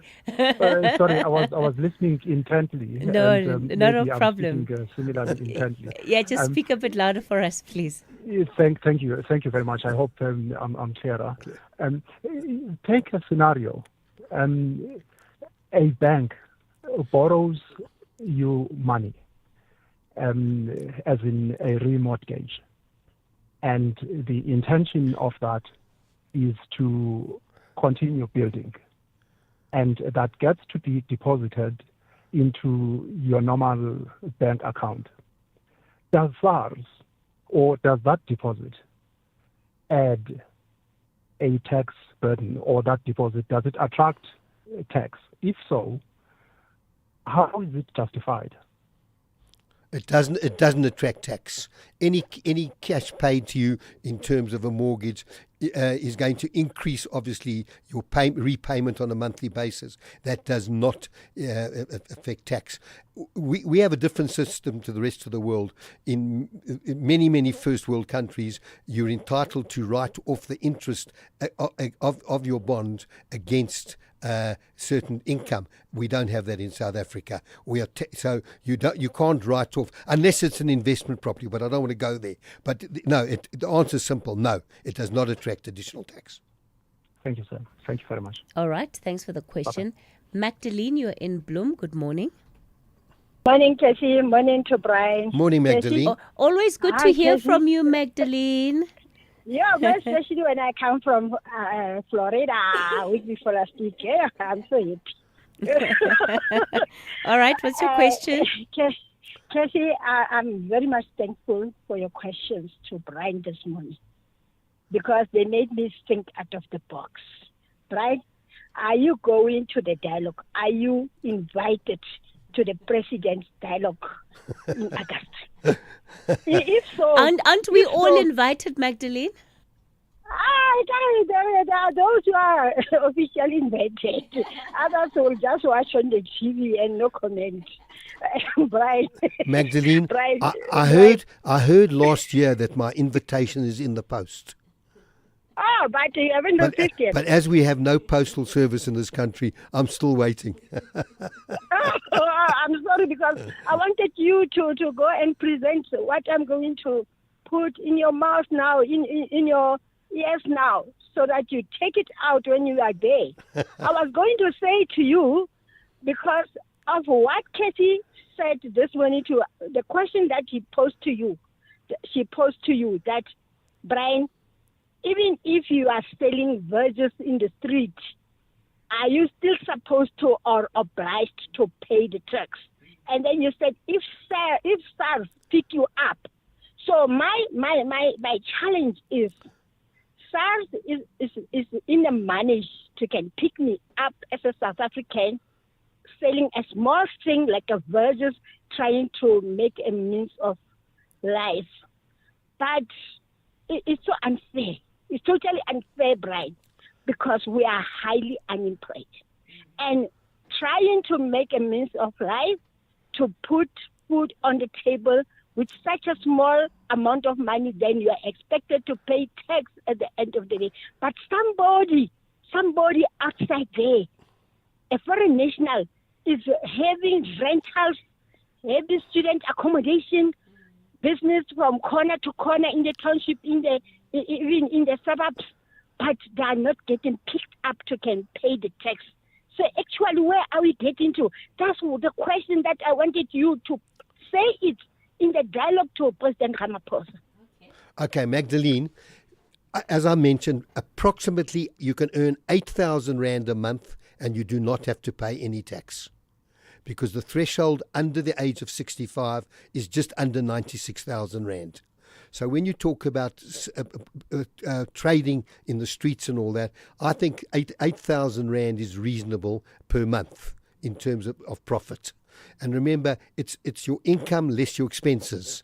So it's 8,000 net. So you do not have to make any declaration. You don't have to submit any tax return under 96,000. Where you talk about all these other individuals and how they do it, I'm just saying to the point of view, yes, it's a problem throughout the world, people earning cash, but I can only say that the sophistication of tax collections is getting so much better. And understand, the government is run on the taxes we pay. The taxes we pay, the CGT we pay, the VAT we pay, all these things, the goods that come in, and there's duty on those goods. That's our government. I mean, our budget is over 2 trillion a year. I mean, when you think about it, when you think about two companies, NVIDIA and Microsoft, they've got market caps in excess of $4 trillion. And here I'm talking about our total running of our country exceeds 2 trillion. So, Magdalene, I hope that helps to answer your question when you say you're out there working hard, trying to make ends meet. Up to 8,000 Rand, you don't have to do anything. Okay. Yetwa? Okay. Okay, Brian, Magdalene. Thank you for the question. Yeah, please, I want to take this last call because, am I right, you pay me per question I answer. Hey, Lebo, do I get... You don't get paid anything. You get paid zero. Yetwa, you're in Santon. Good morning. Good morning, Cathy. Good morning, Brian. Good morning I to you. can't help but just speak quickly to Magdalene's point, which I find very true. Before I get to mine, I also had a similar experience when I was saving articles and paid very, very low, 2,000, and then it would be taxed. Come year end, then I still had to pay tax. And I thought to myself, that was just too much. I just gave it over to my tax specialist to handle the tax returns for me up until today. But that's not the case. So I think for me, as far as her point is concerned, is that there needs to be a serious compliance and monitoring around the aspects of cash and the collection and the tax collection thereon. I think compliance in South Africa and monitoring and compliance in South Africa is issues of capacity and resources. And that's something that needs to be looked at seriously, because there's a serious tax leakage as far as that is concerned. I mean, there's a lot of cash businesses, including taxi men and so on. But regarding my case and what I'm calling about is relating to my mom, who is now a pensioner. But before she became a pensioner, she was a nurse, and she paid her monthly taxes, tax deductions, and she also earned from her late husband's pension, which was also taxed. So come year end, she has 2 IRP5s from her own income and from the husband's pension. Then she would then have to do her tax return. But each time she does her tax return, she would always have to pay back. And that's the part that I never understood. She obviously couldn't afford that. And she would then try to pay it in bits and pieces, which attracted penalties and interest. It became so huge, over 100,000 rand, that she was out of her wits and had tried the debt, I don't know what to call this, debt intervention things. Nothing helped up to the point of, to the verge of her wanting to commit suicide. That's the only time that she came to me. Then I learned that she really has a serious problem, but to intervene quickly, I negotiated with SARS and we paid a small amount to settle that. But the problem never went away.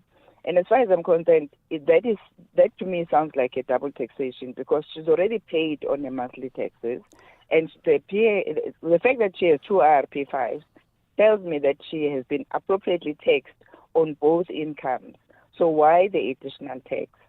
Thank you very much. Okay, very simply, if she's only taxed at source, in other words, PAYE, on each pension, at the end of the tax year, those two gross pensions are added together. The tax is calculated on the total. So let's just use an example. Let's say she's getting 15,000 from each. So on the 15,000, let's assume she's paying 1,000 rands worth of tax, and on the other 15,000, another 1,000. So she's paying 2,000 to SARS. But at the end of the year, when they put the two together, 15 plus 15 is 30,000. She's entitled to deductions. Let's say her deductions are 20, bring her down to 23,000. They now look at the tables, 23 times 12, which is 276,000. And let's assume at 276,000, she should be paying not 2,000 rand of tax, she should be paying 4,000. What you need to do is you need to adjust those RIP5s to get the full, so that SARS use both pension and taxes percentage-wise, so at the end of the year you don't have to pay tax. I know we're running out of time, and maybe you can contact me off air. Let me give my numbers: 011 880 4888, all your numbers and your question, or preferably www.bhca.co.za. And to our listeners, have a great week. All right. All the best, Yedwa. Unfortunately, we're completely out of time, but get in touch with Brian. I know he will assist you. Thank you, Brian. As always, thank you to everybody for your engagement. It's now time for the 11 o'clock news.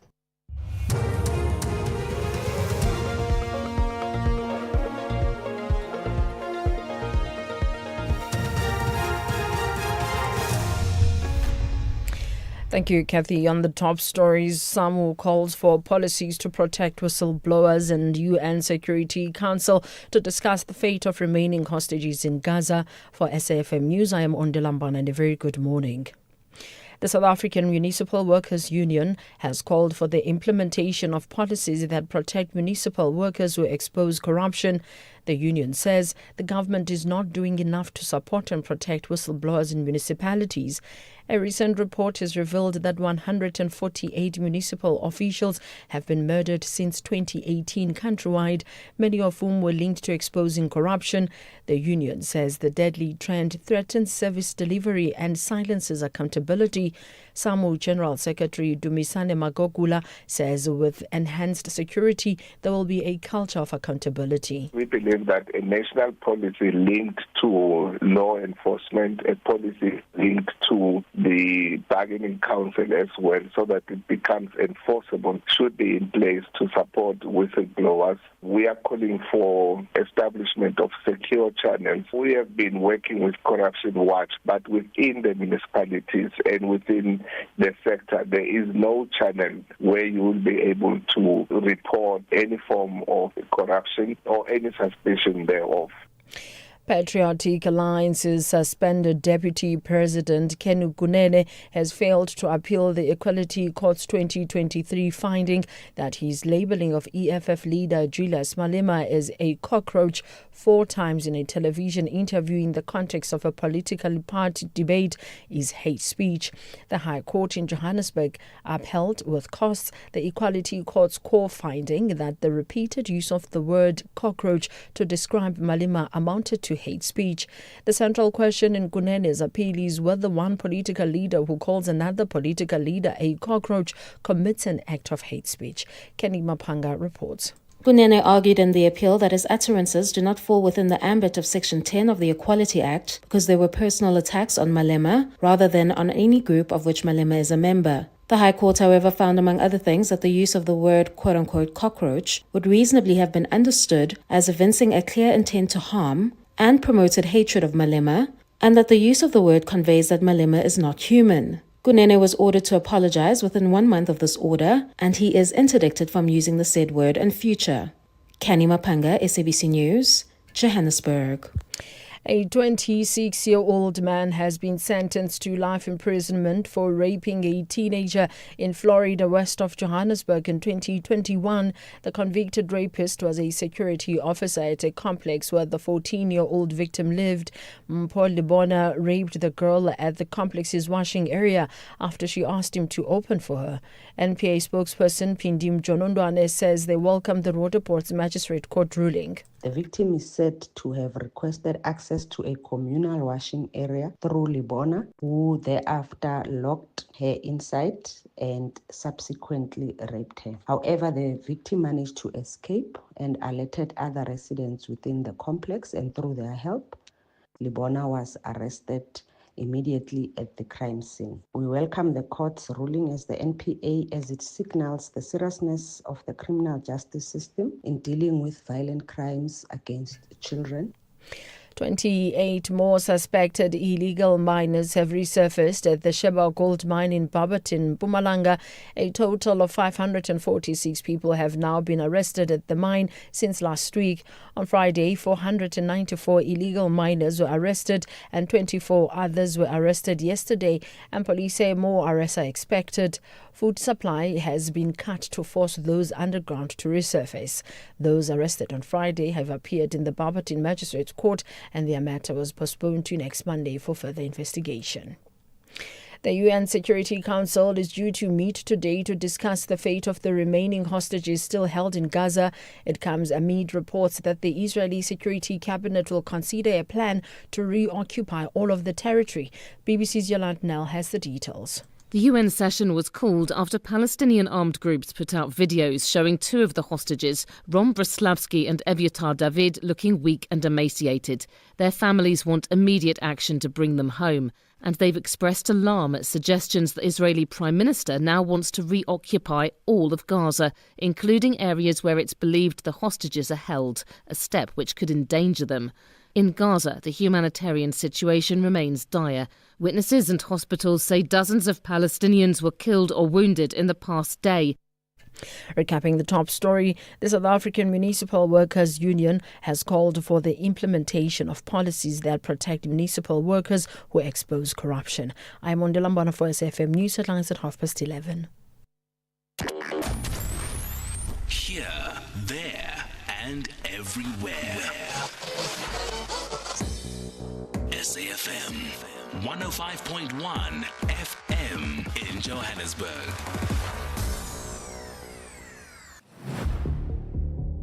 Gender-based violence is destroying lives and tearing communities apart.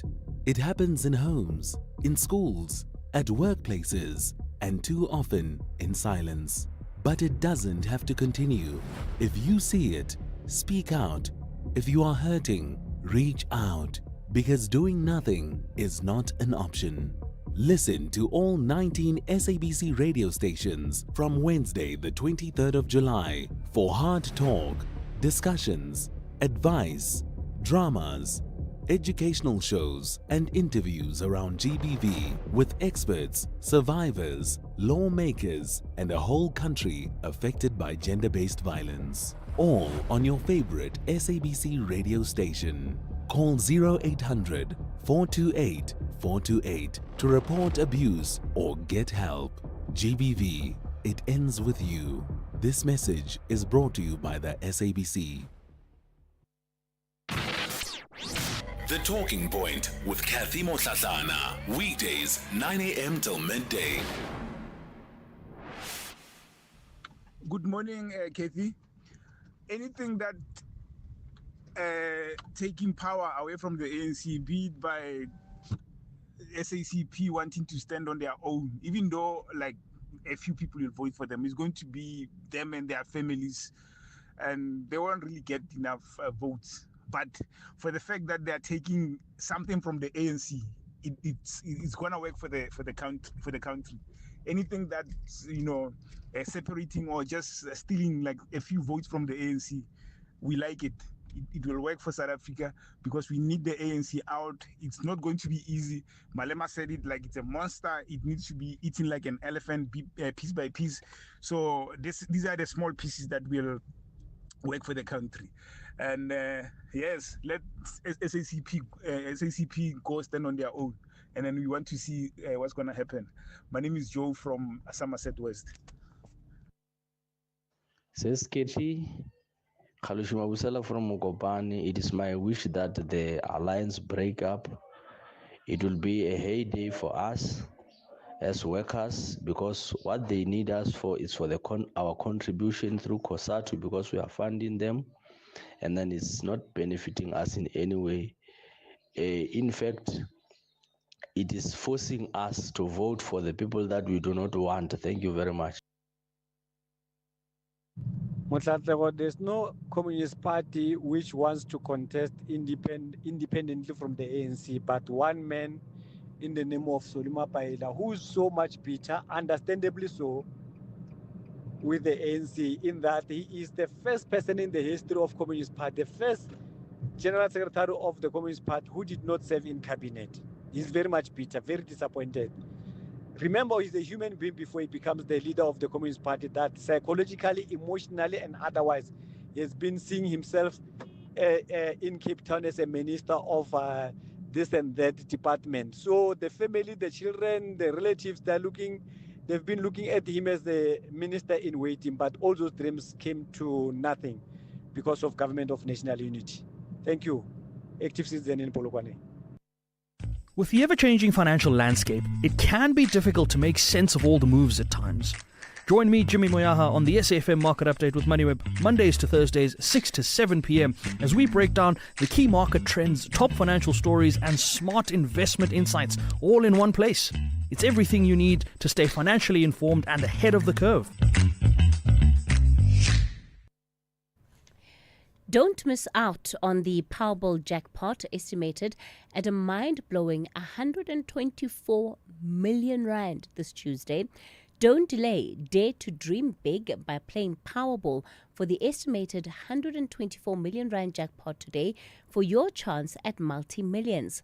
Buy your tickets now in store on nationallottery.co.za, the mobile app, cell phone banking, or simply dial star 120 star 7529 hash for USSD. Panda Push-Up Play.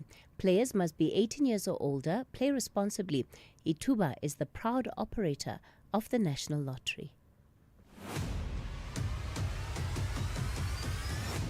Cathy Mohlahlana is streaming live now on Facebook, YouTube, and X at SAFM Radio. You're listening to the Talking Point 12 after 11 o'clock. Welcome to the third and final hour of the show. The Human Sciences Research Council, in partnership with the Other Foundation yesterday, hosted a webinar looking at the risks, gaps, and transformative potential of collecting data on LGBTIQ plus lives in South Africa. They say this forms part of a broader project aimed at advancing research into public attitudes towards LGBTIQ plus community in the country. Well, we're joined now by Dr. Ansila Ndlovu, Chief Research Specialist in the Developmental, Capable and Ethical State Research Division of the Human Sciences Research Council. Dr. Ansila, good morning to you. Hi, good morning, Cathy. How are you? Doing well, thank you. Professor Anthony Brown is a professor in the School of Interdisciplinary Research and College of Graduate Studies, University of South Africa. Professor Brown, good morning. Good morning, Cathy, and a hearty good morning to all the SAFM listeners. And Dr. Kayo de Orajo is a research officer at the Other Foundation. Dr. Kayo, good morning. Good morning. Thank you for having us. A good place to start perhaps would be just looking into the need for this conversation in the first place. One, of course, would automatically assume that data is collected about all sorts of things in this country on a day-to-day basis, and perhaps in other countries too. But why the need to have data that is specifically targeted at looking at the LGBTIQ plus community? Ansila? Thanks, Cathy. Historically, LGBTQI community has been excluded from the national census or any kind of national data collection system. We do have Stats SA currently working to change that. But as of now, there's been very little empirical data evidence to show attitudes of ordinary South Africans with regard to the LGBTQI community. And it makes it very hard to understand the needs, the experiences, the lived realities of the LGBTQI community. Without data, it also becomes a serious roadblock for policymakers, for the activists who are looking to design programs and services such as safe spaces, mental health services. So we really want to change the situation where we can have a baseline of data to work from. Kayo? Thank you. Yes, I completely agree with Ansila. Historically, this community has been rendered invisible by the lack of data collected by the state. As Ansila mentioned, the latest census carried out in 2022 did not include specific questions about this community. So we are still left with this gap in terms of governmental statistics. However, there are some civil society organizations in the country. An example is one of our partners, Gender Dynamics, an organization based in Cape Town, that does have a research portfolio within the work that they do, and this is really important. Gender Dynamics, for example, documents and assess the state of human rights violations against gender diverse people in South Africa, and this is really important for us to know what the needs of the community are. The Other Foundation as well, in partnership with several organizations such as the Human Science Research Council and Ipsos South Africa, for instance, has been leading in that regard, but we still need more. There are so many gaps in terms of what we know and what we need to know. about LGBTI experiences in South Africa.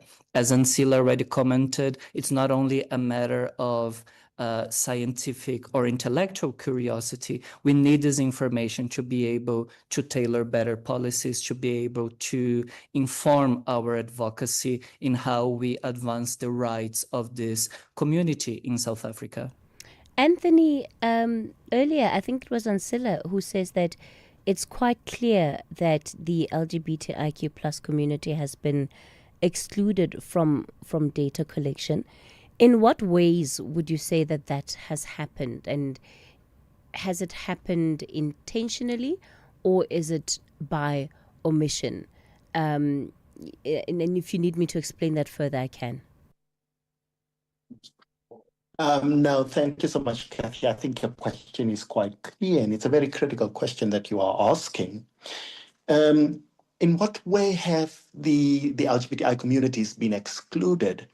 Simply because in the South African context, regardless of our constitution that guarantees protection and affirmation of diverse sexual orientations at other levels, in education, in our social values, in our cultural values, heterosexuality and heteronormativity is still positioned as the only acceptable. And anything else has been positioned as other.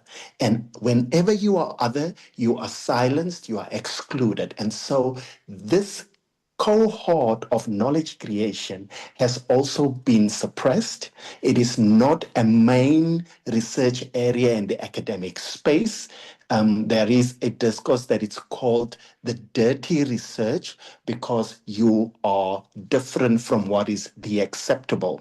What happens then is that those who are doing research within this context have to jump through fire because this is unacceptable, unusual, unaccredited research. It's called the other research, and that's how it got excluded.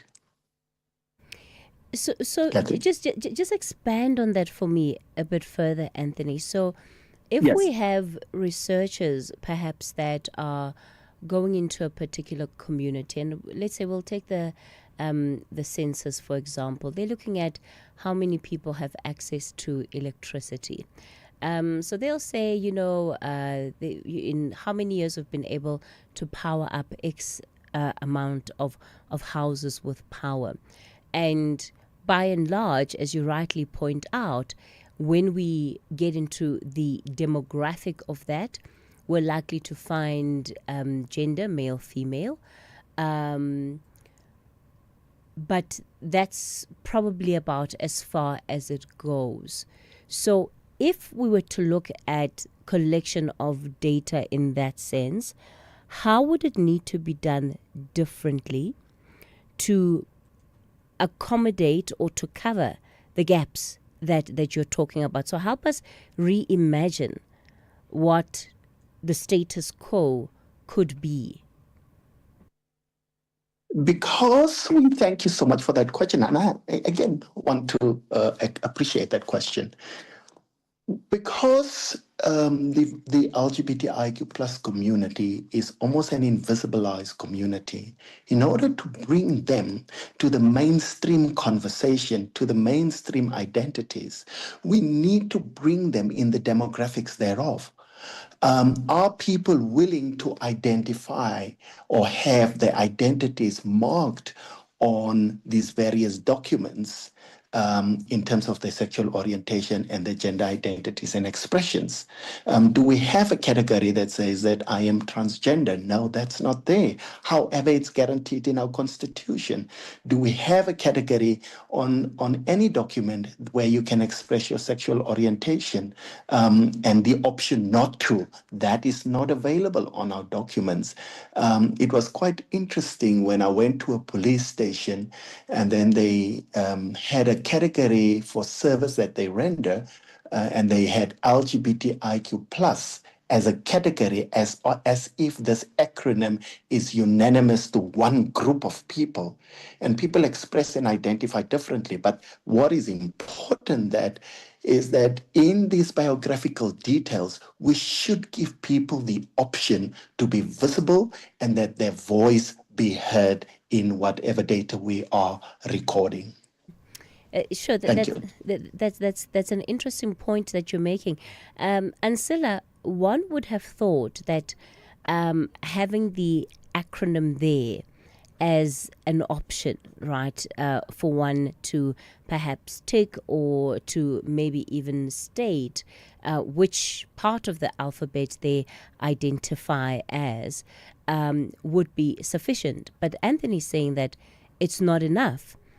How far can policymakers go when we also see the tension sometimes within the community itself about which acronyms should be part of LGBTIQ+?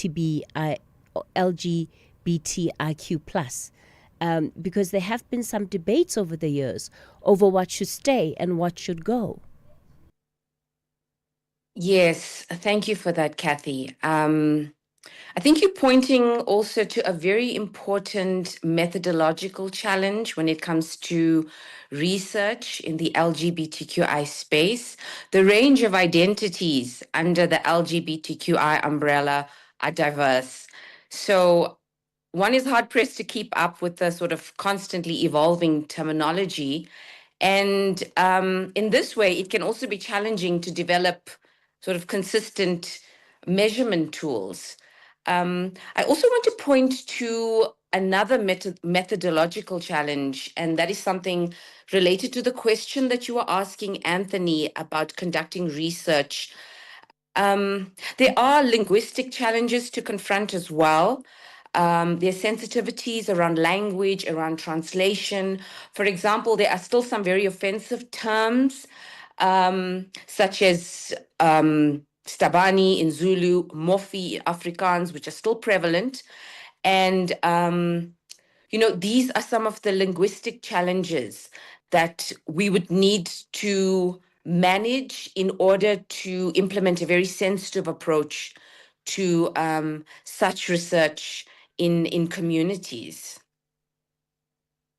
So then what becomes the starting point? Because there has to be a start, right, in order for there to be some kind of progress. But I guess it would have to be a starting point that is quite progressive in nature and is not going to continue doing what the current status quo is accused of doing, which is being exclusionary and adding further to the exclusion, because again, that's part of the debate that happens in the community, that there are those that are more recognized than others.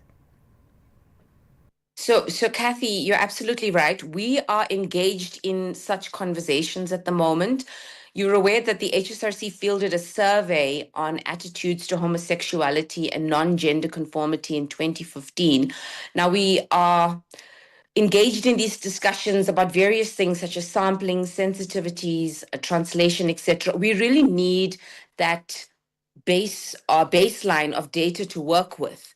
And this survey in 2015 was done as part of the SASAS, the South African Social Attitude Survey. It's a nationally repeated survey which has been conducted annually by HSRC since 2003. Now, this is 10 years later.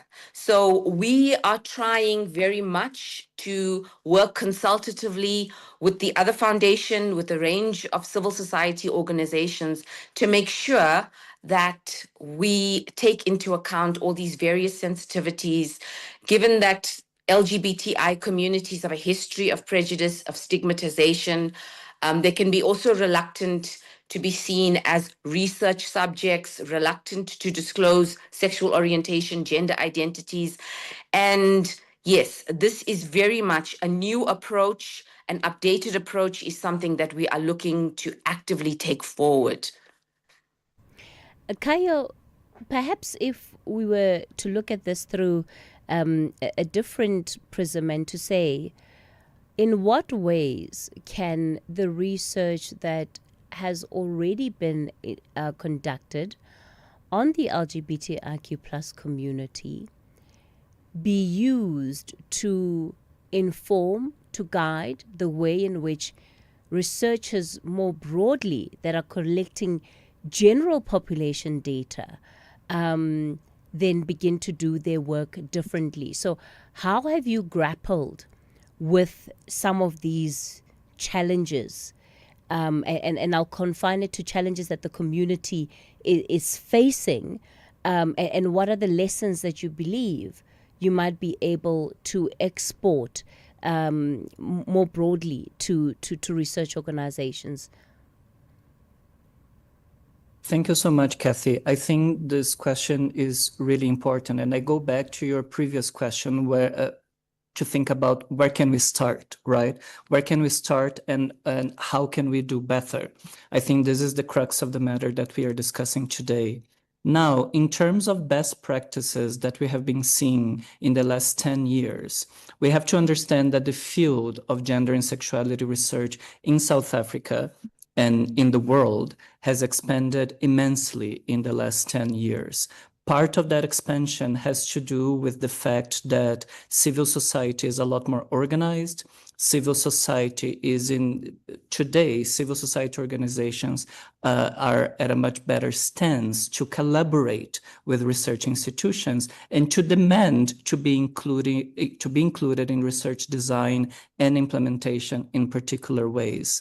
I think that is definitely something that when researchers and research institutions think about conducting this type of research, that is something that needs to be taken into account. How are the communities, how are civil society groups, how are activists incorporated and consulted when we are devising these research processes? And Sila mentioned very well that this HSRC right now is undertaking this kind of consultative action.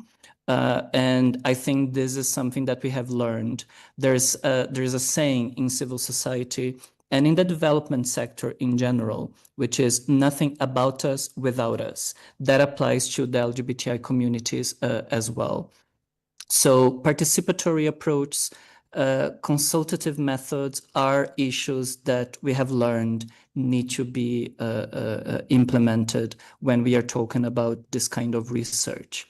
Now, as Ansila and Anthony mentioned just now, this is a very complex terrain.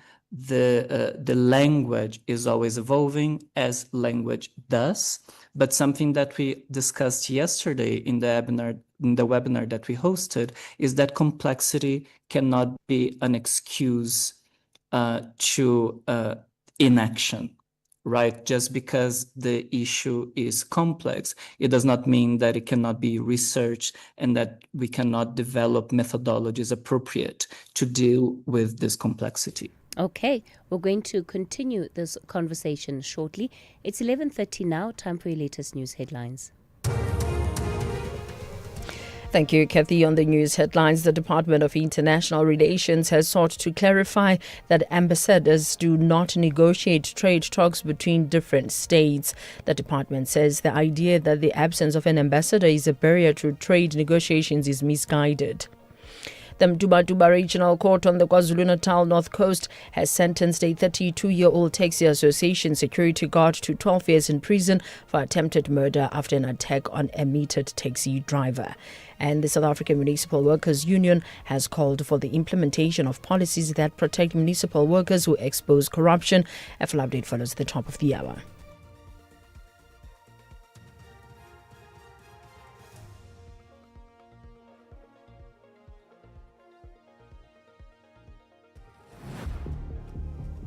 Gender-based violence is destroying lives and tearing communities apart.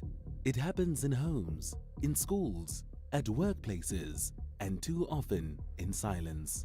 But it doesn't have to continue. If you see it, speak out. If you are hurting, reach out. Because doing nothing is not an option.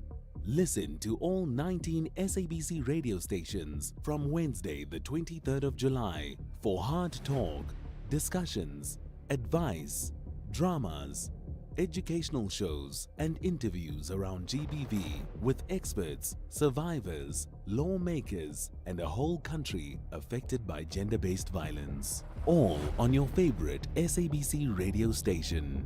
Call 0800 428 428 to report abuse or get help. GBV, it ends with you. This message is brought to you by the SABC. The National Pulse, weekdays 3 to 6 p.m. 3 people, one of them's a mother, they've been arrested after a viral video surfaced. And what did it do? It showed the mother not just using this drug-laced glass pipe. According to that video evidence, she then appeared to light and hand over and get the child to smoke as well. It is like almost unthinkable. Well, it's not even unthinkable. It's inconceivable. It's an enigma. One cannot understand how a biological mother can subject her child to this gross form of violence and violation. It constitutes physical abuse. Dr. Shaida Omar, Clinical Director at the Teddy Bear Foundation. Ashraf Garda on SAFM. Find the podcast at safm.co.za. This Women's Month, SAFM stands with the women shaping South Africa's future. Under the theme, Building Resilient Economies for All. We honor the pioneers, the problem solvers, and the everyday heroes driving change. Stay tuned as SAFM brings you powerful stories and meaningful conversations that move us. SAFM, celebrating women, celebrating progress. SAFM, leading the conversations that move us.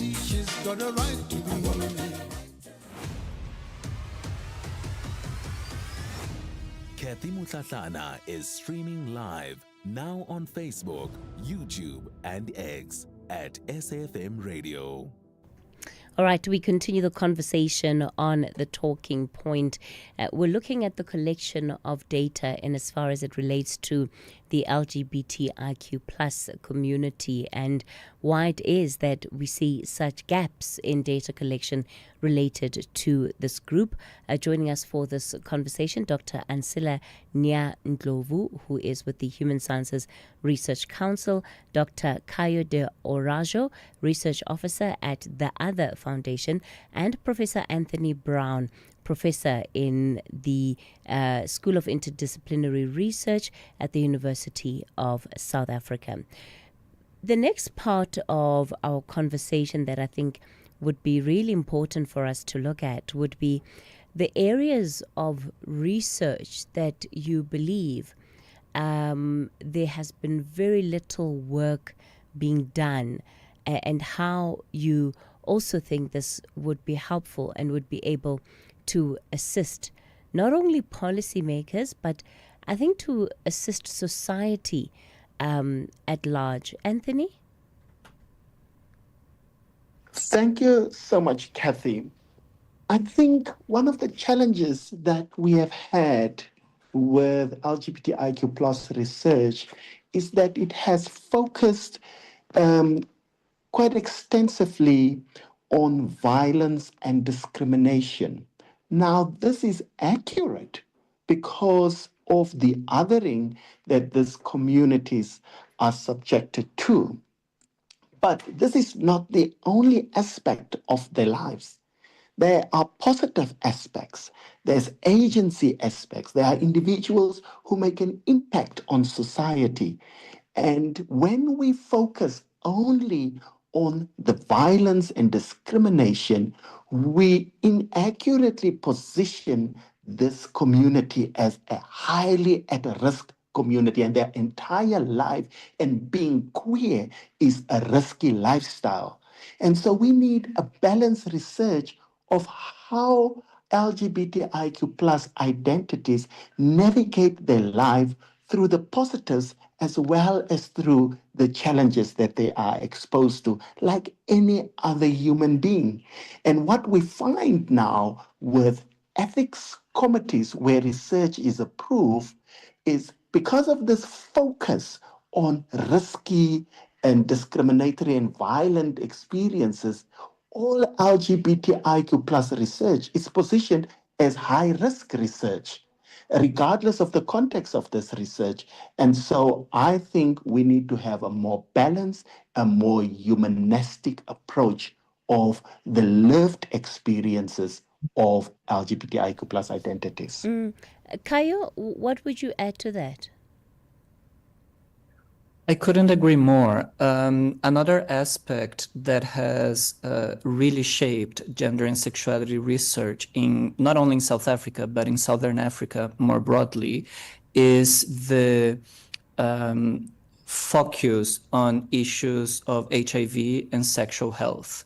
Now, we all know that this is a topical issue. I'm not saying that we shouldn't do research on HIV and sexual health, but what this focus has produced is an understanding of LGBTI communities, a multidimensional understanding of those communities as a community that the entry point, at least in terms of research and public policy, is the public health lens. Now, I completely agree with Anthony that we need to expand this focus without losing track of HIV, which remains quite an important topic, but also making room for other issues to emerge and to be explored as well. In addition to many topics that could be explored, something that really needs attention is issues of inequality, economic empowerment, and so on and so forth. We know that South Africa is one of the most unequal societies in the world. LGBTI communities are also impacted by things such as unemployment, workplace discrimination, and so on and so forth. But also, it's a community that contributes to the economy. Just last year, the Other Foundation published a research in partnership with Ipsos South Africa precisely on the economic contribution of LGBTI people to South Africa's economy. And we need more research of that sort, not only showing, as Anthony was mentioning, violence and discrimination, but also how this community contributes and lives in South Africa in general. Yeah, those are all very, very interesting points to make. So, Ansela, you sit in the Human Sciences Research Council. You hear this feedback. What then do you think that researchers can be doing to be responsive to these concerns?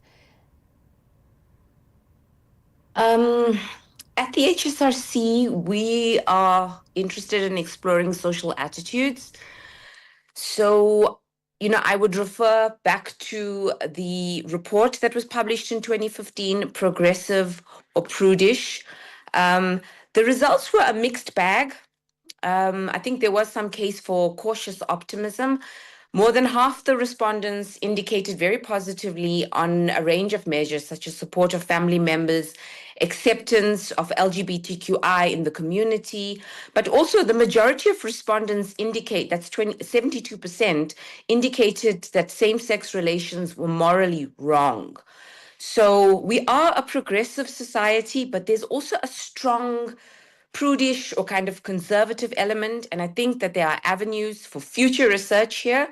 There's more work that definitely needs to be done in terms of sensitization. I mentioned the language issue, education, awareness raising. And I think in the next iteration of the survey, that is what we're going to be grappling with. All right. Kayo, I've got a question here from Jen in Cape Town who says, Cathy, trans people are often excluded from work opportunities due to discrimination.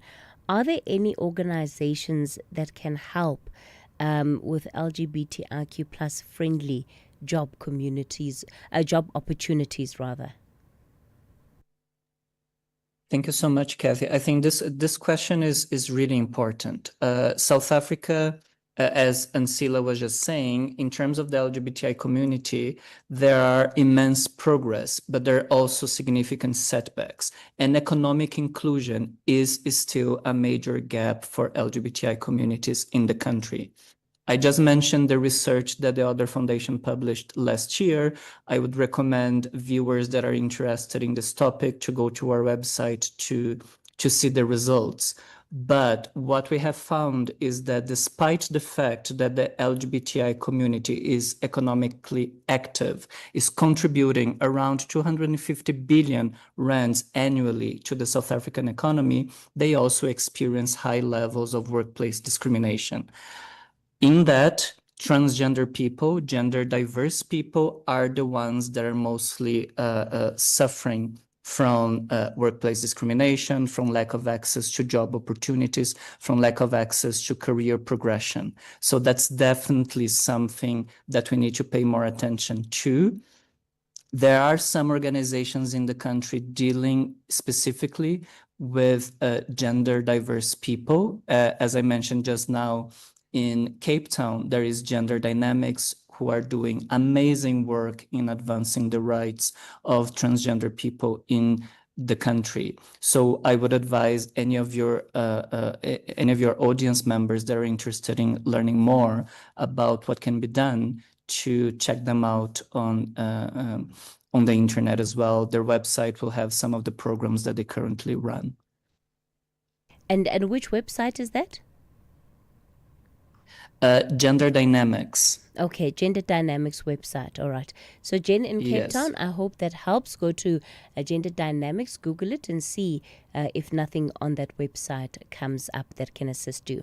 Let me thank all of you for your time and for contributing to this very important conversation. Dr. Ansilanya Ndlovu, Dr. Kayode Orajo, and Professor Anthony Brown.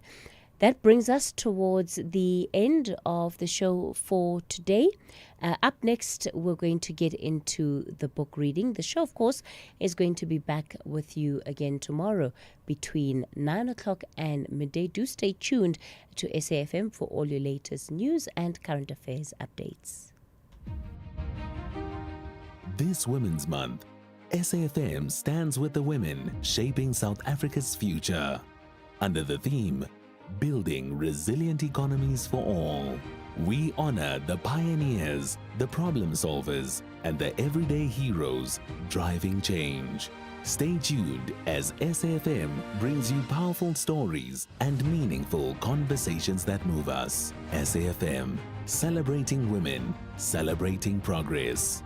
SAFM, leading the conversations that move us. Don't miss out on the Powerball jackpot, estimated at a mind-blowing 124 million rand this Tuesday. Don't delay. Dare to dream big by playing Powerball for the estimated 124 million rand jackpot today for your chance at multi-millions. Buy your tickets now in-store on nationallottery.co.za, the mobile app, cell phone banking, or simply dial *120*7529# for USSD. Panda Pusha Play. Players must be 18 years or older. Play responsibly. Ituba is the proud operator of the National Lottery.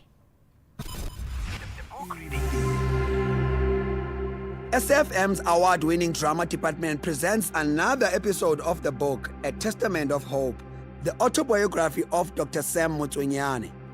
Please note that the views expressed in this book are not that of the station. Listeners' discretion is advised.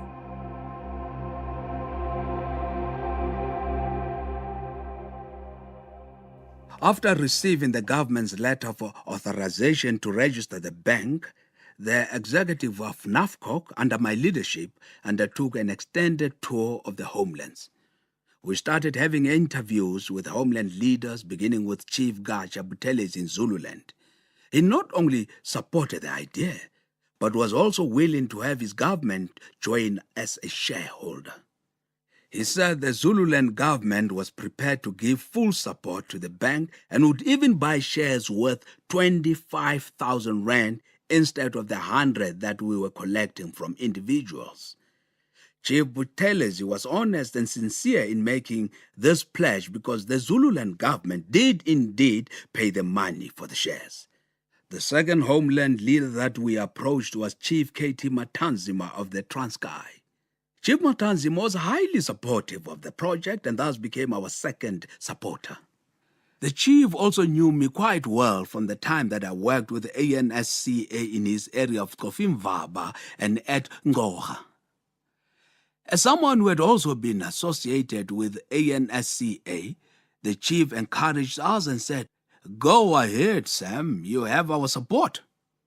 From Umtata in the Transkei, we went to meet Mr. L.L. Sebe, the homeland leader of the Ciskei. He was a bit cagey in his response, as he did not clearly indicate whether he truly supported the idea. "While we support the idea," he said, "we will not commit ourselves to buying any shares in the bank." From King Williamstown, we went to Putadichaba to see Chief K. Mopedi, who assured us of his unreserved support for the project. After Putadichaba, we went north to meet Mr. Cedric Patudi Mpahlele, the homeland leader of Libua at Seshego in the present-day Polokwane. Mr. Patudi was extremely supportive, and so was Chief Patrick Mpepu, leader of the Vavenda homeland, whom we met at Sibasa. From Sibasa, we traveled to Mabato. As we were traveling in a combi, by the time we came to the end of our long journey, which covered thousands of kilometers crisscrossing the country, our feet were swollen. We went to Mabato in Bophuthatswana to see Chief Lucas Mangope, the then president of the homeland, and his cabinet. Having started our trip from Sibasa in the late afternoon, it was already near midnight by the time we got to Mafikeng. At that time, we were hoping to find comfortable sleeping accommodation at the official guest house near the president's house. But quite mysteriously, the keys to the guest house could not be found, and consequently, we had to sleep uncomfortably in the combi. We felt this was their way of expressing their rejection and lack of welcome to the delegation. When we met the cabinet the following day and outlined to them the purpose of our visit, President Mangope and his cabinet roundly rejected the idea and did not wish to be associated with the bank. From Mama to the NAFCOC executive finally went to meet with Professor Hudson Nsangwisi, the homeland leader of Gazankulu at Guyane. He indicated that he would be happy to support the bank and also buy shares in it. Thus far, we had 6 homeland governments that expressed a willingness to support the African Bank, and only one that outrightly rejected the idea, which was the Bophuthatswana government. That government was so opposed to the idea that the full cabinet even went to Pretoria to meet the registrar of banks in an endeavor to persuade him not to register the African Bank. This was done despite knowing that the South African government had already approved the project. I do not know what compelled the Bophuthatswana government to act so antagonistically towards a project in which the people of Bophuthatswana had played a leading role as initiators and shareholders. The South African government, however, could not deny registration to the African Bank, as the stipulated 6 homeland leaders had given their support. The next challenge was to obtain permission from Bophuthatswana to locate the first branch of the African Bank in Garankuwa near Pretoria, which was within their area of jurisdiction. When it became clear that the bank had massive support from the people of Bophuthatswana, the South African government could no longer hold back its approval. President Mangope, despite his opposition to the bank, was invited to come and speak at the opening of the first branch of the African Bank in 1975. He declined to do so and instead sent a minister from his government.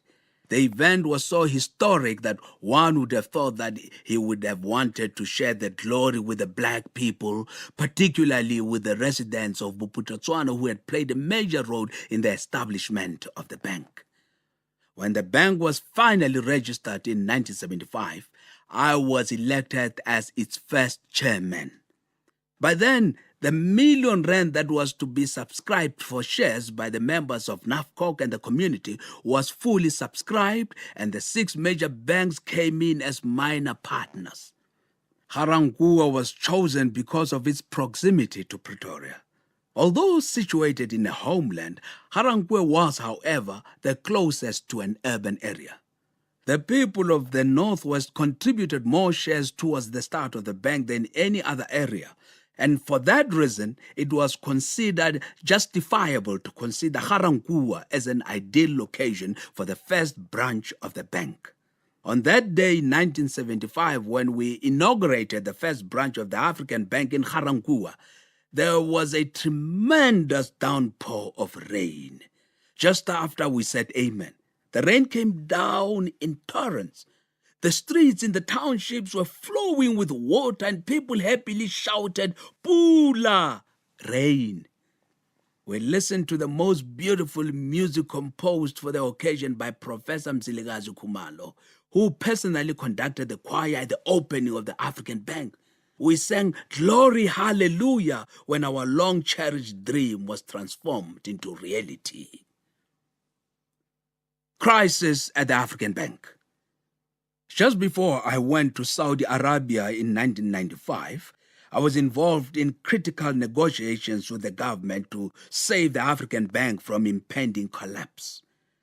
The funding of the bank became a problem, which caused the Reserve Bank of South Africa to take precautionary action in an attempt to forestall its possible failure. To save the bank, we were required to raise large amounts of capital to ensure that it was not deregistered. For some months, the bank operated under a state of curatorship. During that critical time, with the assistance of Dr. Cathy Mohlahlana, we appealed to Mr. Mandela to help rescue the bank. I had several meetings with him to discuss the strategy for doing so. However, because the government was not ready to take over the bank and run it as their business, we had to allow the private sector to come forward with a rescue package. At this juncture, black shareholders were relegated to a junior position, and I ceased to be chairman and became an ordinary director until I resigned just before I left for Saudi Arabia.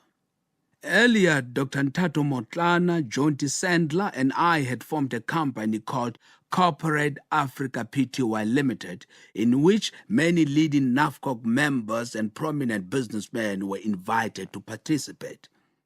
Later, this company constituted a much larger group called the New Africa Investment Limited, NAIL, and partnered with the Natal Building Society, NBS, to raise an amount of 100 million rand to recapitalize the African Bank, bailing it out of its financial crisis. Once NBS and NAIL brought in 100 million rand and listed the bank on the stock exchange, hundreds and thousands of people bought shares in the African Bank. NAIL and NBS became the joint controlling shareholders of the bank.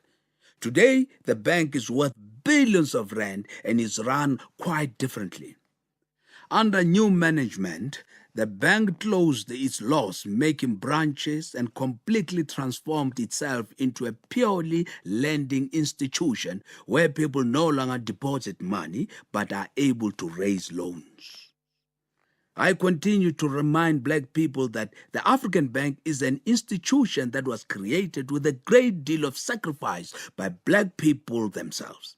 It took NAFCOC 10 years to raise 1 million rand to secure the registration of the bank.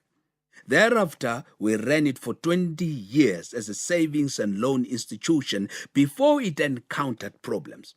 During that period, an enormous number of black people benefited from its services, and many of them still have shares in the bank.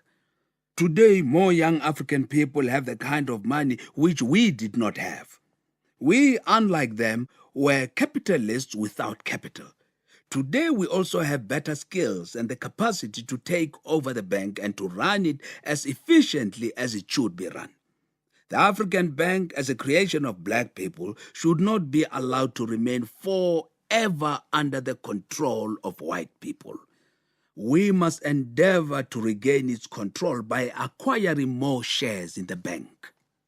It may take some time for this goal to be realized, but with dedication and commitment, nothing is impossible.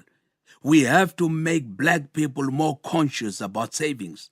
The African Bank must, accordingly, not only be a money-lending institution, it should get to a point where it reverts to what it was before. Black people must be encouraged to become investors and not only borrowers. We've got to invest if we want to help engender growth in the economy. Economic growth in the country should not be promoted only by white South Africans. It is certainly not in our best interest to allow South Africa's economy to continue to be led and dominated forever by our white compatriots.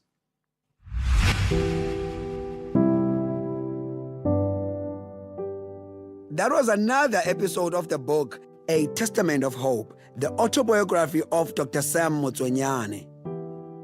The book is available online on www.kmmr.co.za, KMMR Publishers, and in all leading bookstores countrywide. It is broadcast on SAFM at 11:45 Monday to Thursday on The Talking Point. It is produced for the station by Vovi Patala, read by Samson Kumalo. Technical production, Wiseman Manele, Nanda Koza, and Tato Mapuruma.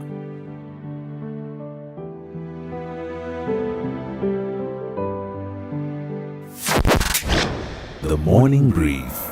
Is this the two patients that died? Are these the only patients that died as a result of these situations at these hospitals, or should we prepare ourselves that in the coming weeks and months it is possible that more names will come forward whose deaths is linked to these conditions at these hospitals? No. They are the only ones. Remember, this issue happened last year in winter. After cables were stolen. It was a specific instance at a specific time. I had to ask, Minister, because even with Life as Itimeni, this is how it all started. 1 or 2 reports, and eventually we were dealing with a tragedy of great magnitude. That is the Minister of Health, Dr. Aaron Motsoaledi. Tulasizwe Simelane on The Morning Brief. Find the podcast at safm.co.za. Gender-based violence is destroying lives and tearing communities apart. It happens in homes, in schools, at workplaces, and too often in silence. But it doesn't have to continue. If you see it, speak out. If you are hurting, reach out. Because doing nothing is not an option. Listen to all 19 SABC radio stations from Wednesday, the 23rd of July for hard talk, discussions, advice, dramas, educational shows, and interviews around GBV with experts, survivors, lawmakers, and a whole country affected by gender-based violence. All on your favorite SABC radio station. Call 0800 428 428 to report abuse or get help. GBV, it ends with you. This message is brought to you by the SABC. This Women's Month, SAFM stands with the women shaping South Africa's future. Under the theme, Building Resilient Economies for All, we honor the pioneers, the problem solvers, and the everyday heroes driving change. Stay tuned as SAFM brings you powerful stories and meaningful conversations that move us. SAFM, celebrating women, celebrating progress. SAFM, leading the conversations that move us. SAFM 104 to 107 nationwide.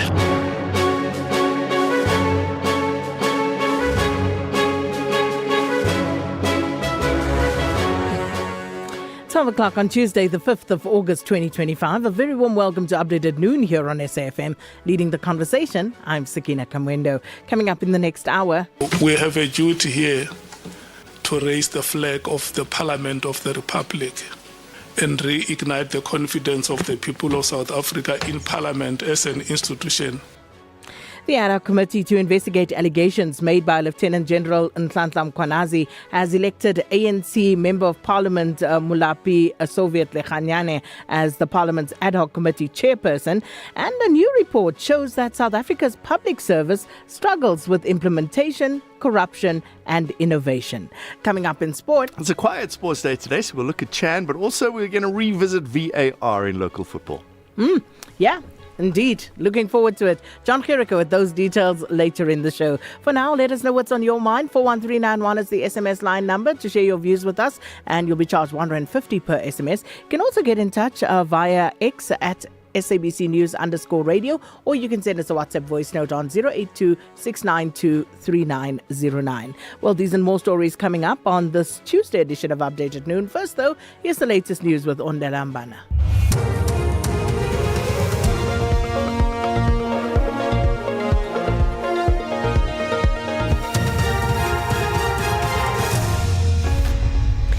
Thank you, Sakina. On the top stories, 4 suspects shot dead in a shootout with police in Randfontein, and SAMU calls for policies to protect whistleblowers.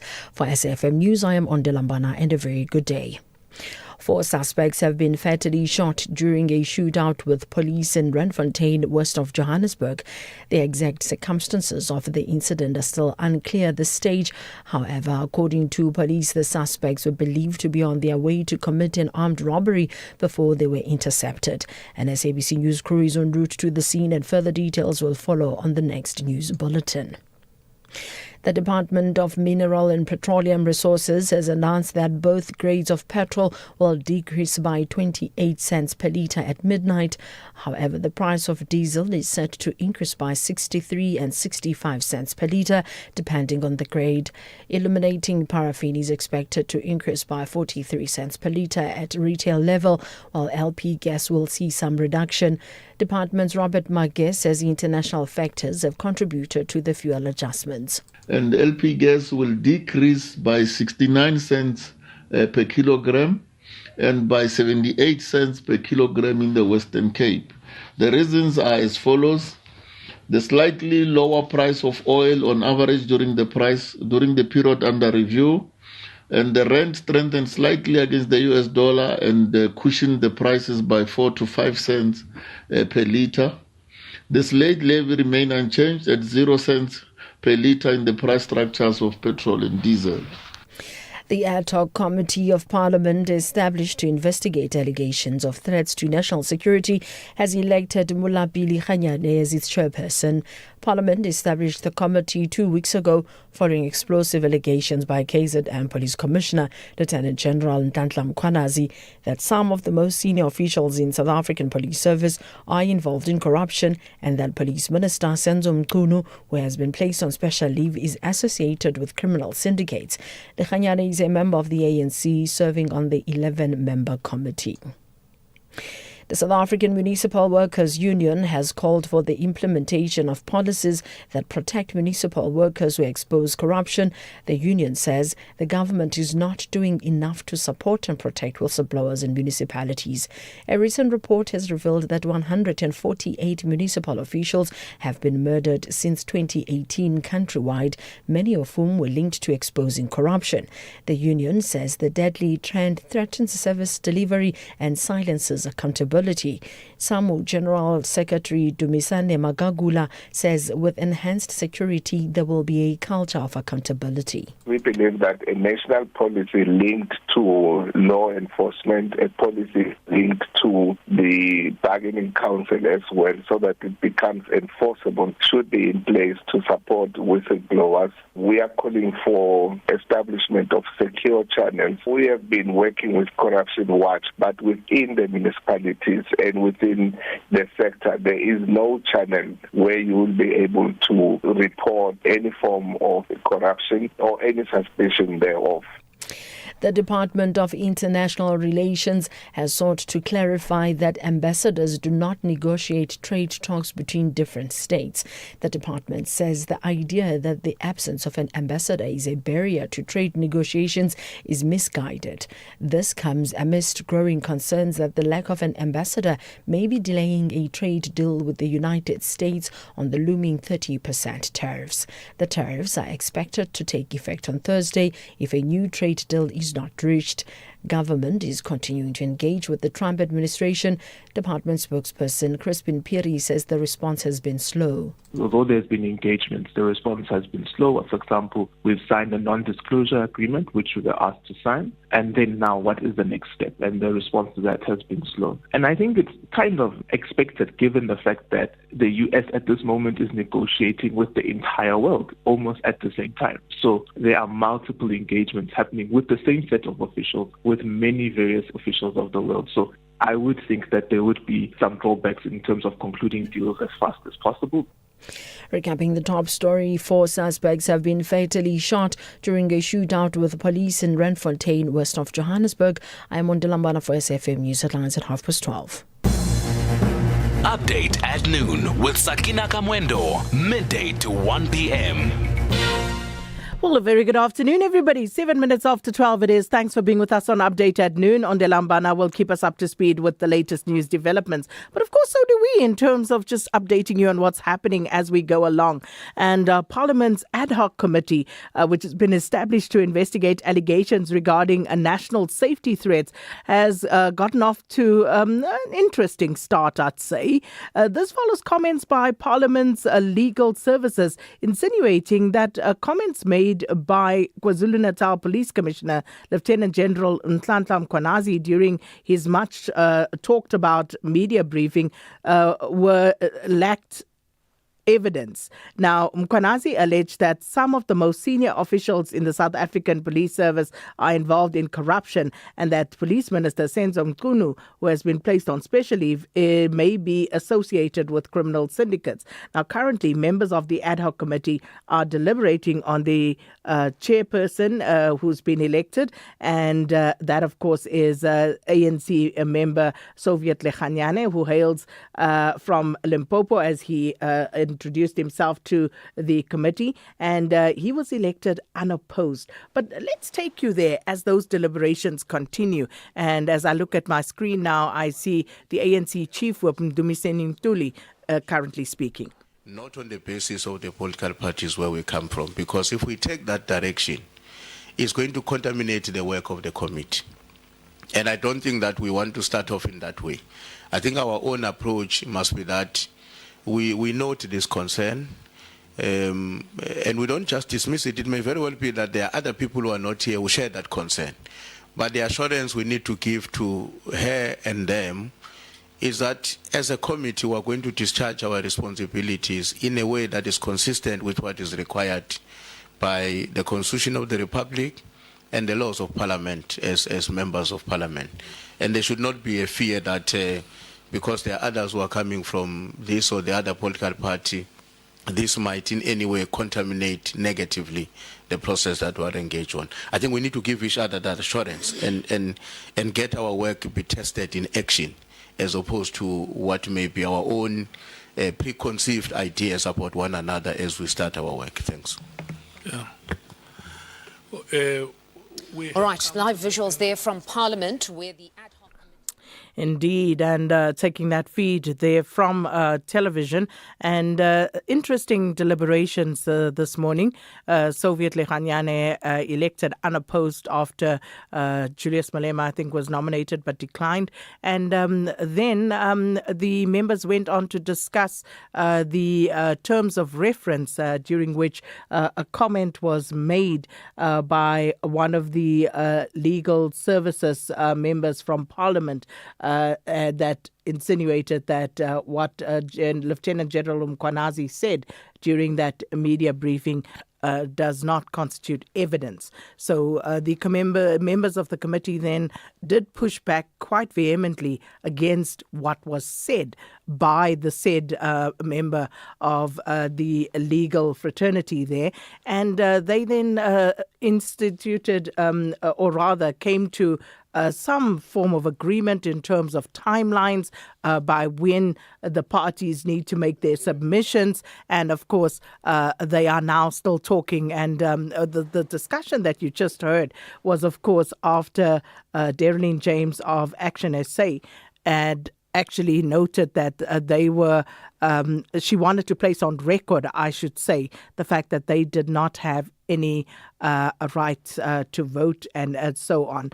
So that was what they were deliberating. But we do also have our reporter Zaline Merrington listening in. We'll check in with her shortly. But before we do that, let's just play some of what was said earlier back to you.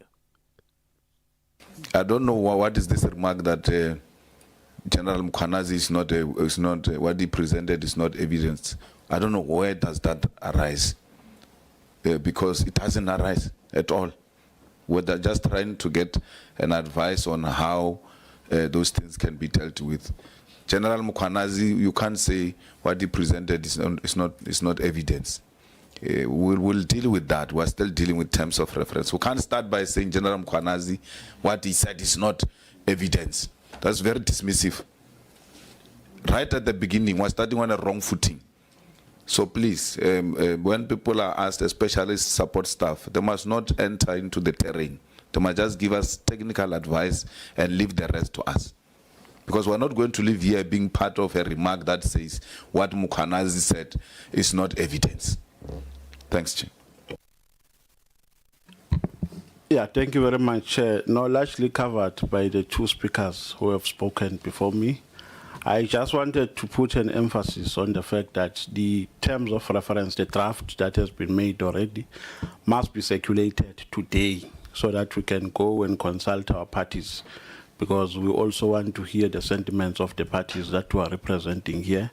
And then we send the submissions before the end of business on Friday. I just wanted to say that, Chair. Thank you. Thank you, Chair. Bari kia go lebogisa mokoni. Uche busy. Ngiyakuthokozisa. Ngesikhethu ngiyakuthokozisa. No, kwasitebele njalo. I was a bit disturbed as well, like my colleagues, the remark by the legal team. And I'm still saying again, Chair, in our joint sitting, the chief legal advisor is not here even today. Now, for me, it's like, I'm not sure, maybe it's the chair of the Justice Committee knows why he's not here. I'm not sure, but the issue is that the chief legal advisor again is not here, and we've raised that in the joint sitting. And for me, it's disturbing that in this serious meeting where we are told there's legal advice, but the guy who's leading them is not here, or the lady who's leading them is not here. And the question is why, Chair? Next time this thing must not happen. If they want to work with us, and they should not, guide us, like our own members have already said, that what Mukhwanazi said is not evidence, it's disturbing. Then why are we here? Are we here for gossiping? No, we are not here for that. Mukhwanazi presented, he attached evidence in that press statement, and we are going to deal with that here. Thank you, Chair. So, a bit of a sense of what transpired earlier on in the ad hoc committee. But those were members of parliament who were giving their views. This, of course, an ad hoc committee set up to investigate safety threats that were made by KwaZulu-Natal Police Commissioner Lieutenant General Nhlanhla Mkhwanazi. Now, a short while ago, members of that committee deliberated on the election of the chairperson as well. That's Soviet Lekhanyane of the ANC. Who was elected unopposed. But of course, just checking if we have our reporter Zaline Merrington. We do have her on the line. Zaline, good afternoon. Thanks so much for stepping out quickly. So let's just get into it with regard to the election of the chairperson and a matter raised later by Action SA's Darylene James about them not having voting rights in this regard. Can you just give us some clarity there? Good afternoon, Sakina. Yes, that is always that is how an ad hoc committee of Parliament has always operated. There are, obviously, it is the membership, if I can call it that, members of Parliament serving on that committee. The membership is proportional. So it will inevitably lead to some, and it's normally the smaller parties, who do not have voting rights. But that does not prevent, as we have seen, it does not prevent them from raising any opinion and from stating their case. So the fact that Action SA does not have voting rights on this committee is not anything out of the ordinary. It is always how, and I guess, unfortunately for democracy, that is always how things have worked. So in that sense, it is not something different. But she got considerable support for raising that point, to say that if, as the new chairperson has stated earlier, that this ad hoc committee must restore the faith of South Africans in public servants and in particular in Parliament, But she's saying, how can we, with a chairperson from the ANC, whose members are implicated and have been implicated in previous commissions of inquiry? And she got support from the EFF, Leanne Matthys, and also David Skosana from the MK party, saying that the GNU had actually missed an opportunity to elect a chairperson, from outside of their ranks. Earlier in the committee, when there were nominations for chairpersons, the MK had nominated Julius Malema, who was the leader of the EFF, but he had declined. And Leanne saying that they had actually sent out a statement yesterday to say that, it would be good if the committee had elected someone from outside of the GNU. So as a smaller party, and the Freedom Front Plus is one of the parties who do not have voting rights, you are allowed to express your opinion, and you may get support from people who have voting rights in the committee. Zaline, I guess that point made things somewhat testy in the ad hoc committee. And then, something that the chairperson, Soviet Lekhanyana, said right at the onset after he was elected was that South Africa is watching. And, that is something that he repeated. He reiterated that after that little interaction regarding that point. So it's going to be interesting. But they also discussed timelines in terms of when the terms of reference needs to be concluded and how it's going to be done. Yes, indeed, Sakina. But the thing is, just your point about South Africans watching, politicians are feisty beings. So I think that the public must also bear with that sometimes things will get heated. And especially in a committee like this, where there is a lot at stake. There's a lot at stake for the country, but also politically for them. But on the point of terms of reference, the legal team, that also got a little bit of flack for comments that they made about whether, that evidence by the press statement by Mkonazi is not evidence.